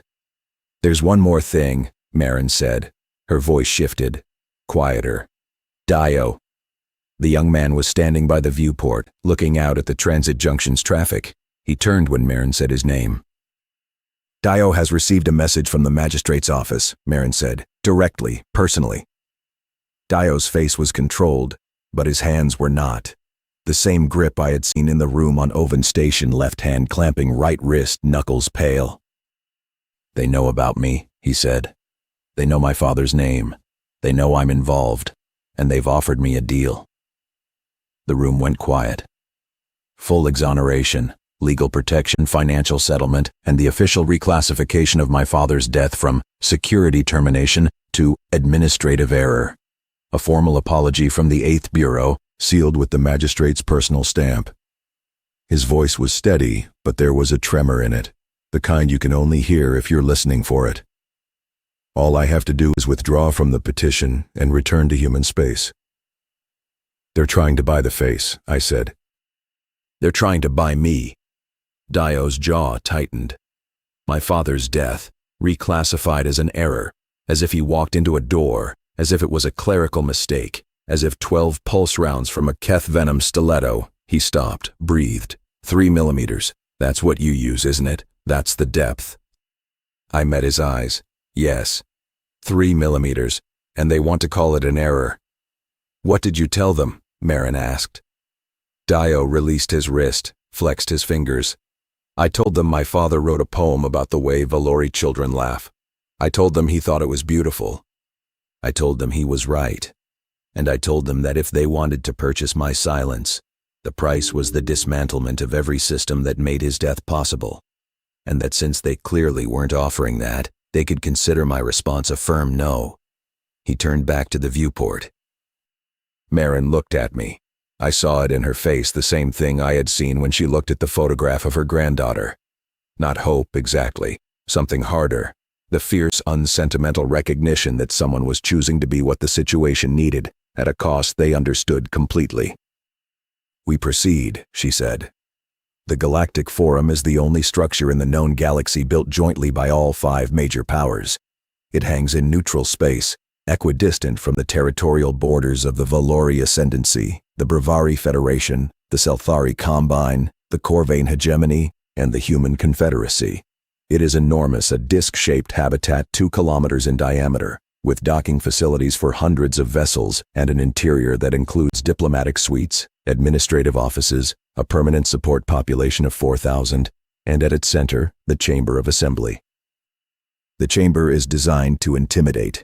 It is a spherical space, 50 meters in diameter, with seating arranged in concentric rings around a central platform. The acoustics are engineered so that a voice at the platform carries to every seat without amplification. The lighting is cold and even, eliminating shadows, eliminating concealment. When you stand at the center of the Chamber of Assembly, every delegate from every species can see you, and you can see all of them. I had killed people in more hostile environments, but I had never spoken in one. We arrived at the forum with 2 days to spare before the emergency hearing. Meren's legal strategy, using the contractor's shuttle as evidence of extrajudicial operations, had worked exactly as she predicted. The forum's legal panel, upon reviewing the shuttle's records, had not only waived the magistrate's objection, but had issued a formal censure of the Ascendancy for conducting armed operations in forum-adjacent neutral space. The censure was procedural, not punitive, but it set a tone. The Ascendancy delegation arrived at the forum already on the defensive. The magistrate did not come in person. He sent a representative, a senior diplomat named Vial Koreth, who was, I noted with professional appreciation, one of the most accomplished public speakers in the Ascendancy's diplomatic corps. Kessith was smooth, measured, and extremely skilled at reframing negative narratives. If the Ascendancy's position could be salvaged, Kessith would be the one to salvage it. The hearing was scheduled for the following morning. We had one evening to prepare. Meren used it to coordinate the presentation. She had been planning this for years, and the level of preparation was staggering. Every document was organized, cross-referenced, and supported by independent verification from at least 2 sources. The testimony was structured in 3 phases. First, Solt would present the Brevari Transparency Council's suppressed reports. Second, Dreveth would present the parallel evidence from the Selthari side. Third, I would testify. Dio introduces you, Meren said. He takes the platform, he identifies himself, he identifies his father, and then he introduces you, not as a witness, not as a defector, as his father's killer. The impact will be significant, Solt said. The Brevari counselor had a gift for understatement. The impact will be a bomb, Dio said. A quiet one. The kind that doesn't make noise. The kind that just changes the pressure in the room. I spent the evening alone, not reviewing the testimony. I knew what I was going to say. Not rehearsing. I am not a performer, and any attempt to perform would read as false. I spent the evening with the list. 209 names, 209 dates, 209 fragments of interrupted life. I read through them slowly, one by one, the way you read a prayer or a catalog of the dead, which I suppose was what it was. At the bottom of the list, I had left space. I did not know for what. But the list felt incomplete without it, as if the final entry had not yet been written. The morning of the hearing, Meren came to my quarters. She brought the terrible tea. I drank it. "Are you ready?" she asked. "No." "Good. If you felt ready, I'd be worried. This isn't something you can be ready for. This is something you do because it needs to be done, and the readiness comes from the doing. That's a human philosophy. That's a truth. Philosophies are optional. Truths are structural." She sat across from me. "Toreth, there's something I need to tell you before we go in there. Something I should have told you earlier." "What?" "The person who contacted me from inside the bureau, the one who started all of this, the one who gave me the files. It wasn't just Tessa Vaughn." I looked at her. There were 2 sources. Tessa Vaughn provided the files, but the initial contact, the person who identified me as a viable external partner and established the channel through which the files could be transmitted securely, that person was inside the Bureau's operations division, not the archive. Operations. Who? Korath. The word hit me like a pulse round. My vision narrowed. The room compressed. "Korath contacted me 12 years ago," Meren said, "anonymously through a series of intermediaries so layered that it took me 3 years to trace the source. He provided the initial framework, the targeting pattern, the evidence manipulation protocol, the operational timeline. He gave me enough to understand what the Bureau was doing and how to prove it. Why? Because he wanted exactly what he told you in the archive. Reform, gradual adjustment. But he knew, I think he always knew, that reform from the inside was impossible. The system's immune response is too strong. An internal reformer gets absorbed or eliminated. He needed an external force, a disruption, something that would crack the system open and create space for restructuring. He used you. He used all of us.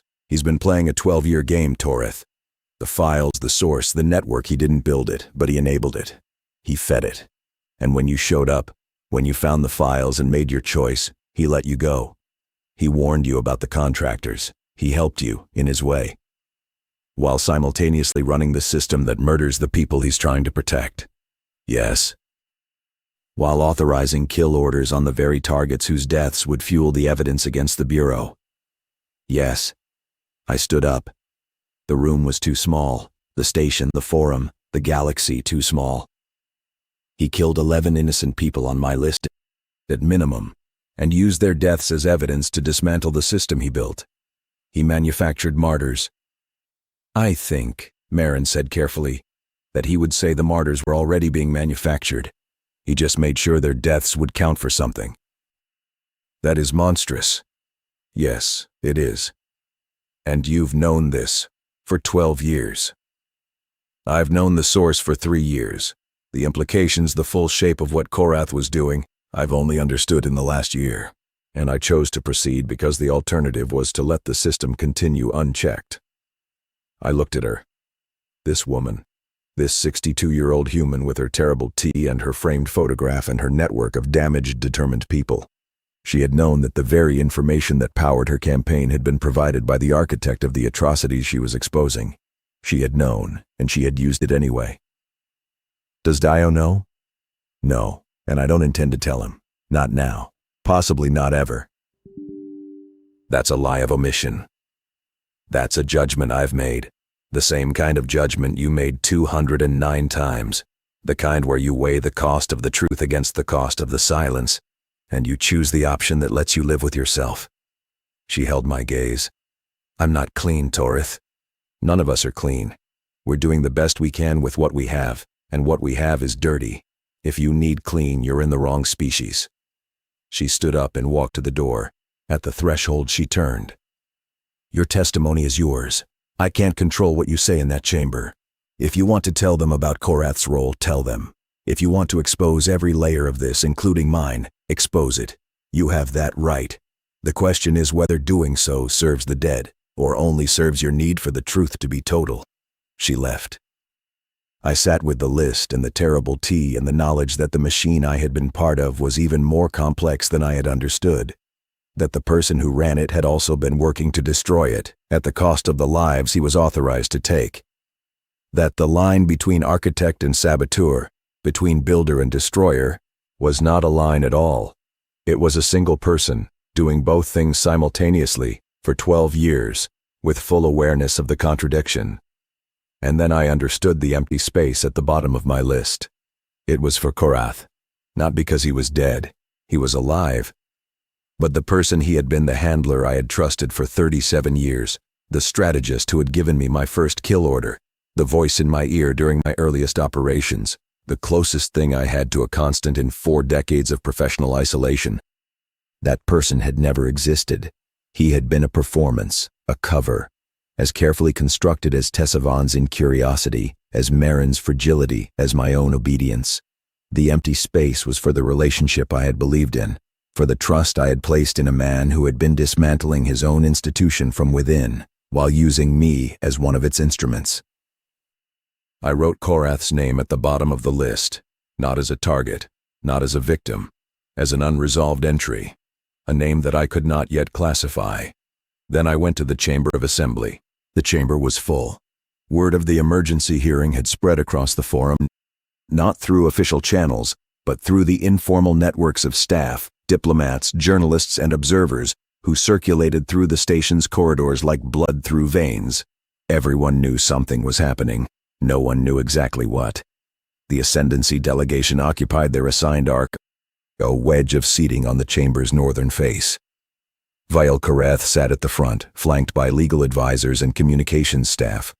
He was composed, alert, and already radiating the controlled confidence of a professional who had done this many times before.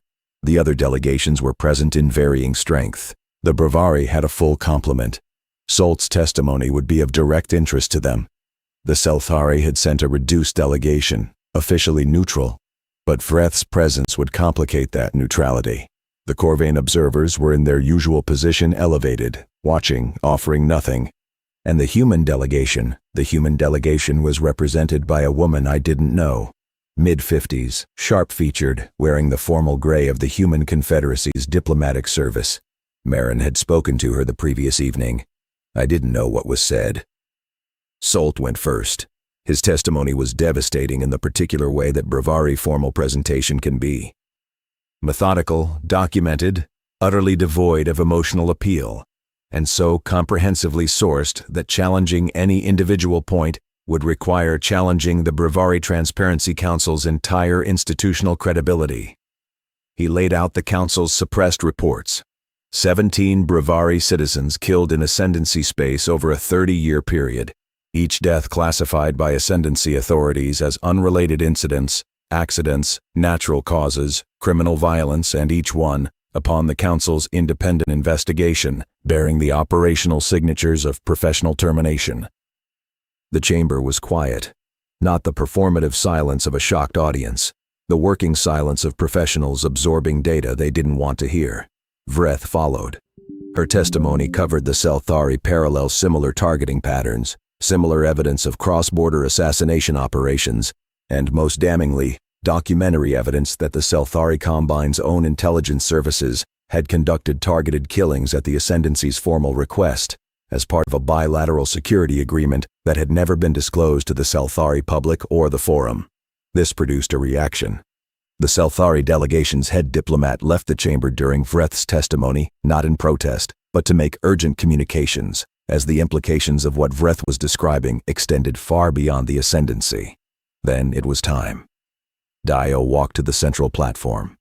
He was wearing civilian clothes, not formal, not diplomatic, just the clothes of a young man who had traveled a long way to stand in a very large room and say something that mattered. His hands were at his sides. His back was straight. "My name is Dio Okafor," he said. His voice carried to every seat. The acoustics were that good. "My father was David Okafor. He was a poet. He lived on Bravari Station 3, where he wrote about the experience of being human in alien space.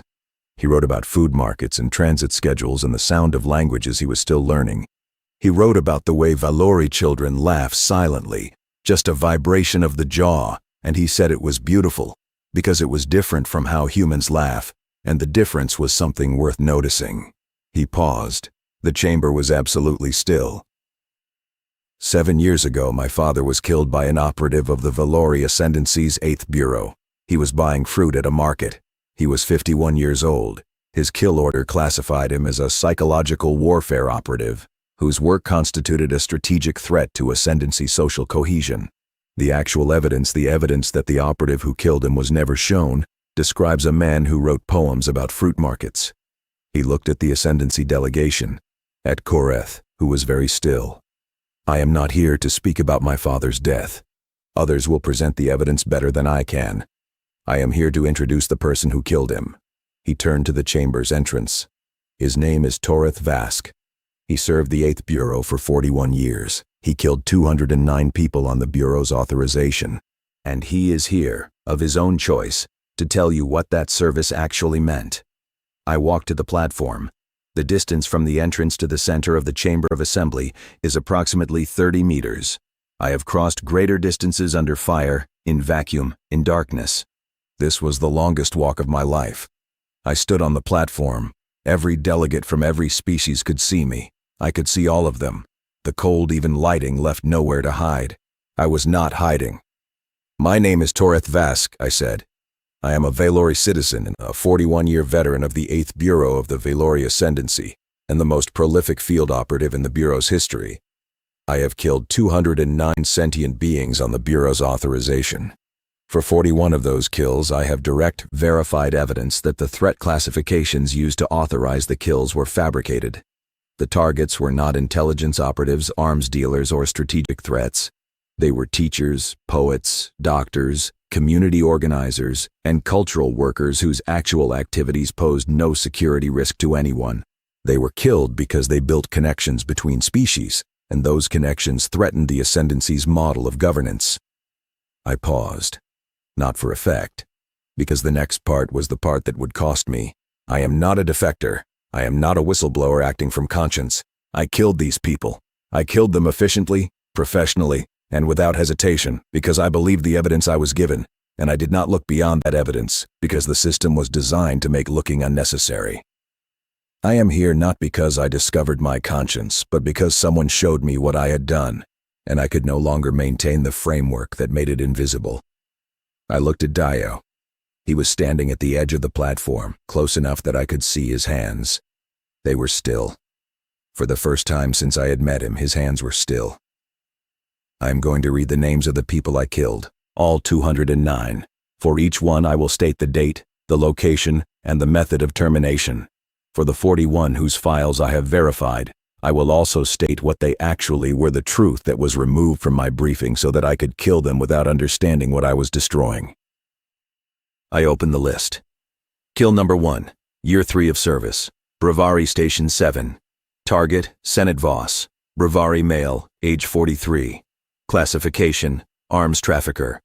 Method, Keth venom stiletto, cervical injection. Confirmed. I paused. I have not verified Senate Voss's file. I do not know if he was an arms trafficker or not. I killed him on the Bureau's word, and I cannot tell you whether that word was true. I moved to the next name. Kill number 2. I read for 4 hours and 17 minutes. The chamber did not empty. Delegates shifted, adjusted, sent messages, received messages, but no one left. The acoustics carried every name, every date, every method, every truth to every seat, and the assembled representatives of 5 galactic civilizations sat and listened to an assassin catalog the work of his lifetime. Some of the names produced visible reactions. When I read Chen Lian's entry school teacher, cultural exchange, pen pal programs for children, the human delegation's representative closed her eyes. When I read David Okafor's poet, Fruit Market, last unfinished poem about Velori, Laughter Dio turned away, and I saw his shoulders move once, and then he was still again. When I read the Dreveth entries, 3 of them, all community leaders killed during the period the Ascendancy called integration. I heard a sound from somewhere in the chamber, a low, resonant vibration, almost below the threshold of hearing. It took me a moment to recognize it. Dreveth grieving. There were Dreveth in the observer gallery. They had come to hear. I did not editorialize. I did not argue. I did not appeal to emotion. I read the names and the facts, and I let the accumulation do the work that no single story could do. Because it was not any one death that constituted the crime. It was the pattern. The 45-year systematic and industrialized effort to ensure that no species under Ascendancy influence ever developed the relationships that would make the Ascendancy's governance model obsolete. When I finished the last name, kill number 209, a Selthari academic named Thesk Verlan, classified as a strategic communications operative, actually a professor of interspecies linguistics, I closed the list. I have no defense, I said. I was not coerced. I was not threatened. I was given a lie and I chose not to see past it, and 209 people are dead because of that choice. The system that produced those lies must be dismantled. The people responsible for constructing them must be held accountable, and the people who carried out the kills, myself included, must face the legal consequences of what we have done, in whatever form those consequences take. I stepped back from the platform. The chamber was silent. Not the theatrical silence of a speech's aftermath. The heavy structural silence of a room full of people who have just received information that changes their professional obligations. Vale Kareth stood. He was perfectly composed. His voice, when he spoke, was measured and clear. The Ascendancy acknowledges that these are serious allegations requiring thorough investigation. We welcome the opportunity to review the evidence through proper channels and will cooperate fully with any forum-authorized inquiry. It was the correct diplomatic response. It said nothing. It committed to nothing. It opened a door to a process that could be delayed, obstructed, and quietly buried over the course of months or years. But then a delegate stood. A Brevari, not Solt, a member of the active Brevari Federation delegation. She spoke rapidly, formally, invoking a procedural mechanism I did not recognize. The Brevari Federation formally requests an immediate investigative commission under Article 23 of the Forum Charter with full subpoena authority over Ascendancy intelligence records and personnel. Article 23. I looked at Solt, who was watching from the observer gallery with an expression that, on a Brevari face, I now recognized as fierce satisfaction. The human delegate stood. The Human Confederacy seconds the request and further moves that the Commission's jurisdiction extend to all bilateral security agreements referenced in the testimony, including the Selthari Ascendancy intelligence sharing protocols described by analyst Kosa. The Selthari delegate, the one who had returned to the chamber after making urgent communications, stood as well. The Selthari Combine supports the Commission and offers full access to Combine intelligence archives for the relevant period. 3 of 5 major powers. The Forum's charter required 3 for an Article 23 commission. The vote was already decided. Kareth knew it. I could see it in the slight adjustment of his posture, The almost imperceptible shift from diplomatic confidence to professional damage management. The commission is authorized, the forum's presiding speaker announced. Formal proceedings begin tomorrow. All relevant parties are directed to preserve evidence and prepare for testimony. Meren was right. The hearing was not the end, it was the crack. The commission was the force that would widen it. The corridor outside the chamber was crowded. Delegates, staff, observers, journalists, all moving with the particular energy of people who have just witnessed something they will be processing for a long time. I moved through them, heading for the wing where Meren had arranged quarters for our group, and I was intercepted by Dio. He fell into step beside me. We walked in silence for perhaps 30 meters. "You remembered the fruit," he said. "What?" "In your testimony, when you described my father's death, you said he was reaching for a piece of fruit. You said the light caught his face. He was looking straight ahead, not at me. You remembered that?" "Yes. For 7 years. I remember all of them. Not well enough. Not as much as they deserve. But I remember." We walked a bit further. "I still hate you," he said. "I need you to know that. What you did in there, the testimony, the names, the truth, it doesn't erase what you did. It doesn't balance it. There's no scale where 4 hours of talking equals a lifetime of killing." "I know. But my father would have wanted me to say this, so I'm saying it. What you did today mattered. Not for you, not for your conscience, for the people who are still alive, for the next school teacher the Bureau would have killed, for the next poet, for the next person who thought it was worth noticing how someone else laughed." He paused. "My father would have said that was enough reason. Is it enough for you?" "Nothing is enough for me. But I'm not the one who gets to decide whether the world changes. I'm just the one who stands in the room and says his name." He turned down a side corridor and was gone.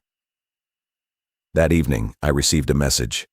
Routed through the forum's internal communication system, anonymized, but carrying the 8th Bureau encryption signature that I now recognized as Korath's personal channel. The message read, "You did well, better than I projected. The commission will find what it needs to find. The reform will happen. Not the way I planned it, not gradually, not quietly, but it will happen. I won't be here for it. The system's immune response, as I told you, is efficient. I expect to be removed from my position within the week and eliminated within the month. This is acceptable. I designed the mechanism. I should not be surprised that it functions. You asked me once in the archive whether the people already dead could be helped. I told you no, I was wrong. You helped them today, not by bringing them back, by making them visible, by saying their names in a room where the people who authorized their deaths had to sit and listen. The empty space at the bottom of your list. I know it's there. I know what it means. Don't fill it with my name, Dreveth. Fill it with what comes next." I read the message 3 times. Then I deleted it. Then I sat in the dark for a long time and in a small room on a diplomatic station in neutral space, and I tried to understand what I felt. It was not guilt. I had moved past guilt, not through it, but around it, the way you navigate around a structure too large to see entirely. Guilt implies the possibility of having acted differently, and I was no longer certain from inside the machine that I could have. The machine was designed to prevent exactly the kind of awareness that would have made guilt possible. I was guilty, yes, but the guilt was part of a larger structure, and that structure was now cracking open under the weight of names spoken in a room designed for acoustics. It was not relief. The commission would take months. The findings would be contested. The political fallout would be immense. And at the end of it, whatever reforms emerged, the dead would still be dead, and I would still be the person who made them dead. It was not redemption. Redemption is a transaction, a balancing of accounts, an exchange of suffering for absolution. There was no absolution available to me, and I did not want one. Absolution would mean closure. I did not want to close the list. What I felt, if I can name it, which I'm not sure I can, was the sensation of being, for the first time in my life, uncovered, exposed. Not in the tactical sense, not vulnerable to fire, but in the structural sense. The framework that had defined me for 41 years, the Bureau, the contracts, the 3mm, the clean, untraceable, confirmed, was gone. I had dismantled it myself, in a room full of witnesses, and what remained was not a person with a purpose, but a person with a history and no architecture to contain it. I was, in a real and terrifying sense, free, and I had no idea what to do with freedom, because freedom was not a condition I had ever been trained to operate in. The Forum's investigative commission began its work the following day, and for the next 3 months the Galactic Forum became the center of the largest institutional investigation in its 90-year history. I testified 11 times. Each session focused on a different aspect of the Bureau's operations, targeting methodology, evidence manipulation, operational security, field execution protocols. The Commission's investigators were thorough, relentless, and professionally neutral in a way that I found both admirable and uncomfortable. They did not treat me as a hero or a villain. They treated me as a source, a repository of operational knowledge that needed to be extracted, verified, and cross-referenced with the documentary evidence provided by Tessavon, Dreveth, and Sult. The investigation expanded rapidly. The Bravari files led to a parallel investigation within the Bravari Federation's own intelligence services, which had cooperated with the Bureau on several operations. The Selthari evidence triggered a political crisis in the Combine, where the bilateral security agreement with the Ascendancy was revealed to include provisions that the Selthari public had never approved. The Corvain hegemony, characteristically, said nothing publicly but quietly withdrew its intelligence liaison from Ascendancy space. And the Ascendancy itself. The Ascendancy cracked along lines that had been invisible until the Commission applied pressure to them. The Magistrate's office maintained its official position, the allegations were fabricated, the documents were forgeries, the testimony was compromised for approximately 6 weeks. Then the first Valori witnesses began to appear. Not Bureau operatives, not intelligence officers, citizens, people like Dreveth, my old teacher, or rather, people like what Dreveth would have been if he had survived to see this moment. Valori academics, artists, community workers, cultural figures who had been quietly neutralized over decades. Reassigned, demoted, isolated, silenced.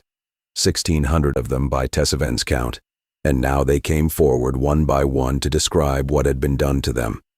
Because that was the other half of the story. The kill orders were dramatic 206 professional terminations across 45 years, but the domestic suppressions were devastating. 1,600 Valori citizens whose lives had been redirected, whose work had been erased, whose potential contributions to cross-species understanding had been quietly, bureaucratically suffocated. The kill orders were the edge of the blade. The suppressions were the weight behind it. The magistrate resigned in the 8th week. Not because the Commission compelled it. The Commission had no authority over Ascendancy internal governance. But because the Valori public, seeing the full scope of what had been done in their name, demanded accountability through channels that had nothing to do with the Forum. Korath did not resign. Korath vanished. Somewhere in the 6th week, between testimony sessions that he was scheduled to attend, he simply ceased to be locatable. The Bureau's own search, now under new leadership, found no trace. The Commission issued a summons. No one answered it. I do not know where Korath is. I do not know if he is alive. I think about his message. Fill it with what comes next. Meren left the Forum after the Commission's preliminary findings were released. She said she had been away from her life long enough. She did not say where she was going. I found out 3 months later. New Thessaly was a farming colony on a planet with a blue sky. 3,000 people, modified wheat, animals, arguments about water rights, a child named Lyra who had never met her grandmother. I went there because Meren had invited me. Not directly through Dio, who had become, in the months since the testimony, something between a contact and a conscience. He had returned to human space after the Commission's work was underway, and he had done what his father would have done. He had written about it. Not poems, essays, long and detailed and precise, about the experience of standing in a room with his father's killer and choosing to introduce him rather than destroy him. The essays were widely read. They were translated into Valori, Bravari, Selthari, and Corvain. They were, I learned later, being taught in schools. The invitation reached me on a Bravari station where I was waiting for the Commission's final report. A simple message. Meren says come. She says, bring the list. I went.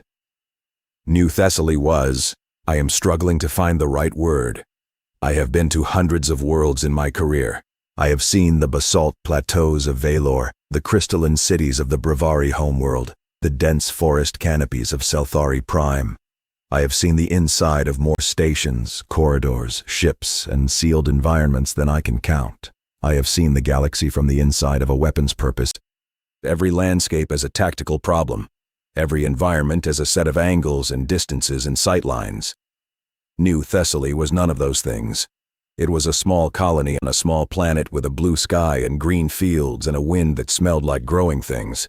And I stood on its soil and felt it give under my feet, and I understood, in my body rather than my mind, what Tessa Van meant when she said she wanted to put her hands in dirt. Meren was living in a small house at the colony's edge. Her granddaughter Lyra was 5 now, a small, loud, tireless human child who ran everywhere and asked questions about everything and who, when she saw me, a tall, gray-skinned Velori with double-jointed limbs and secondary eyelids, stopped dead, stared and said, "Are you the one from the stories?" What stories? Grandma's stories. About the tall, gray man who used to be bad and then wasn't. I looked at Meren, who was standing in the doorway with a cup of something that was almost certainly terrible tea. "That's a simplification," I said to Lyra. "I didn't stop being bad. I stopped being unaware that I was bad. The distinction is important." Lyra considered this with the focused seriousness that only small children can bring to moral philosophy. "Did you say sorry?" "To every person I could find. To the ones I couldn't find, I said their names in a big room so other people would remember them." "That's like sorry," she decided, "but bigger." "Lyra," Meren called from the doorway, "let the man sit down before you interrogate him."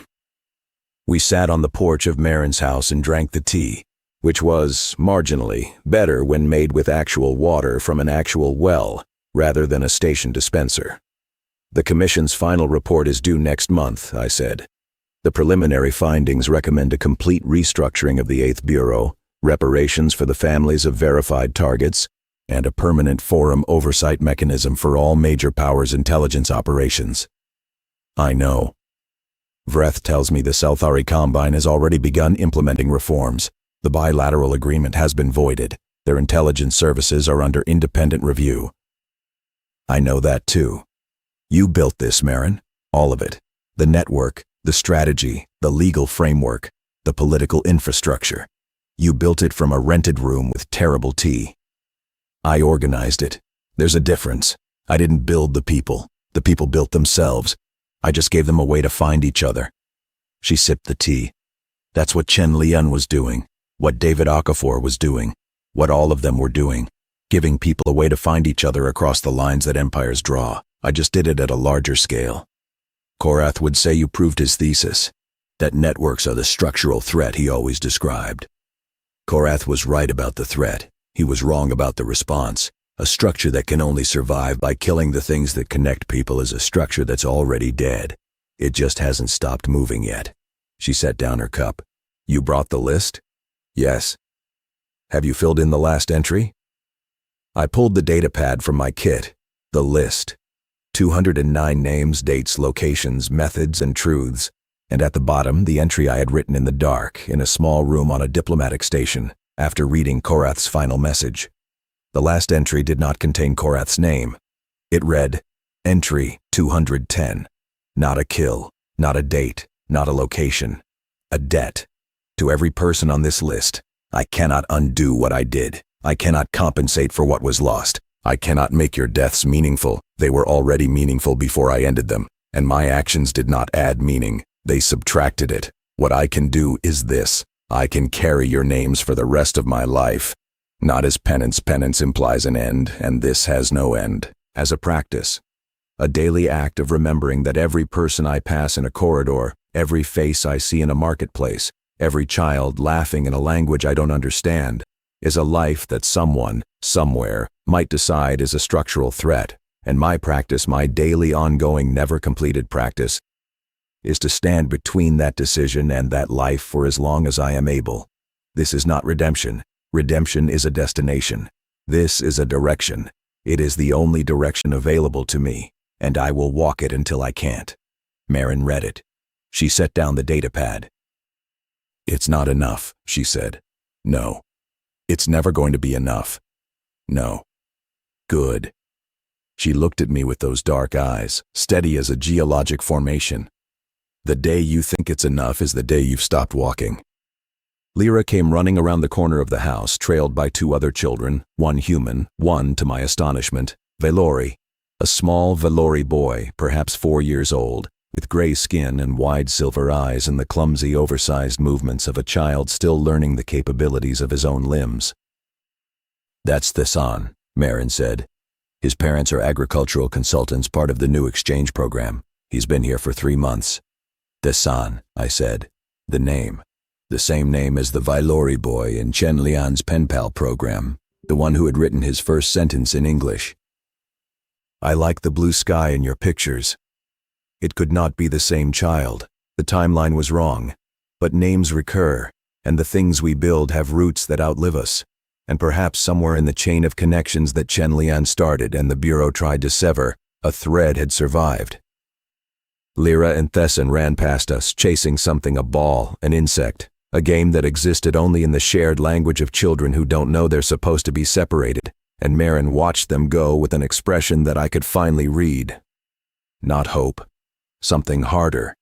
The fierce, unsentimental recognition that the thing the Empire spent 45 years trying to kill was running across a wheat field on a planet with a blue sky, and it was faster than the Empire, and it was louder, and it did not know it was supposed to be afraid.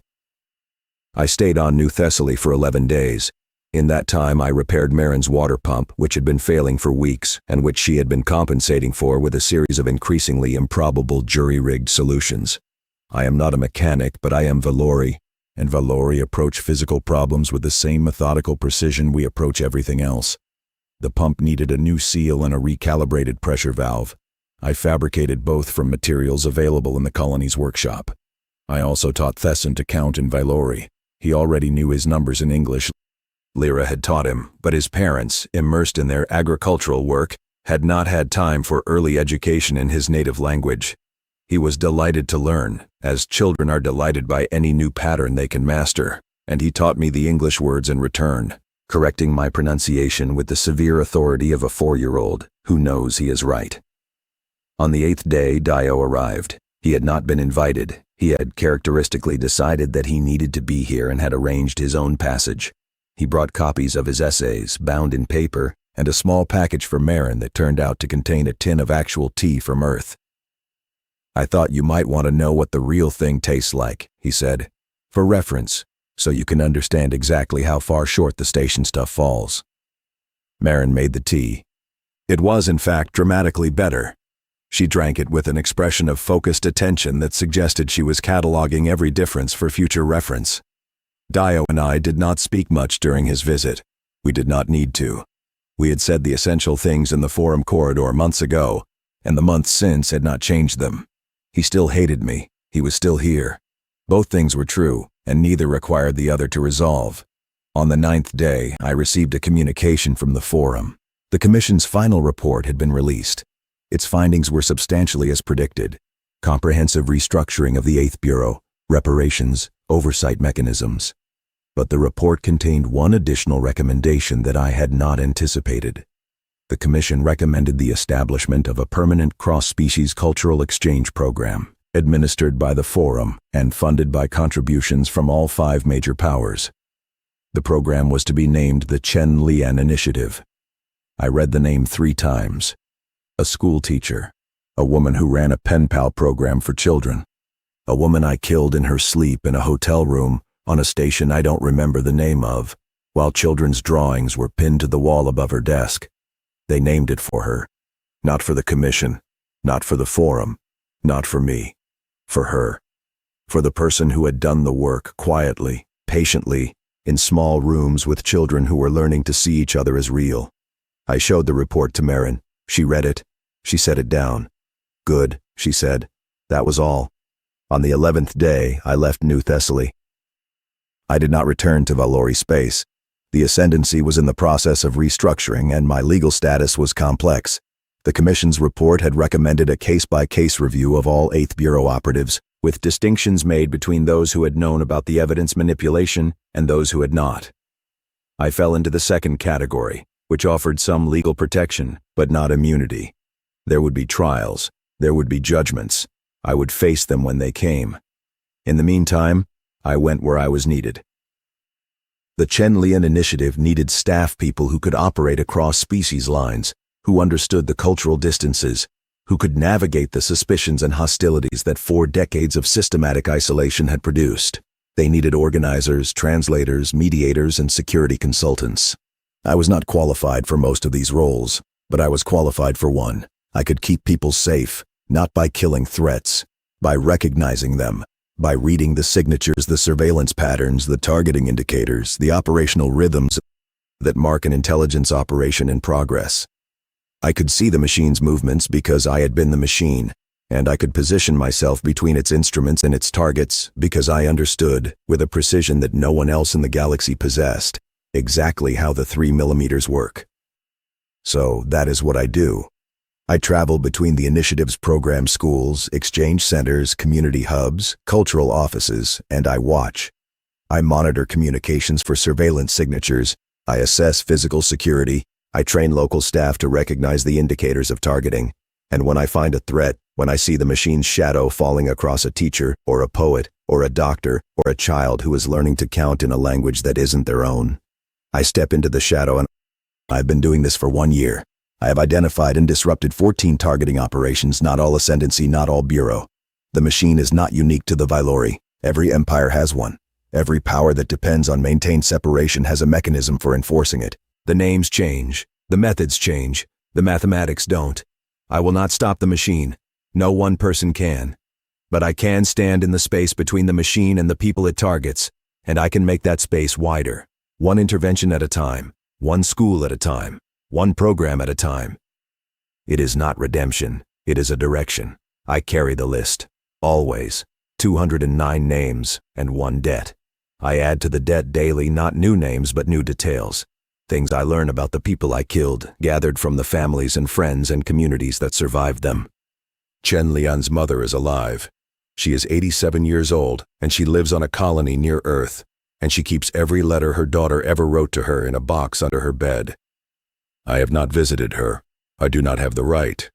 But I know about her, and I carry that knowledge the way I carry the list. It is a weight that I do not set down, because setting it down would mean deciding that I have carried it far enough.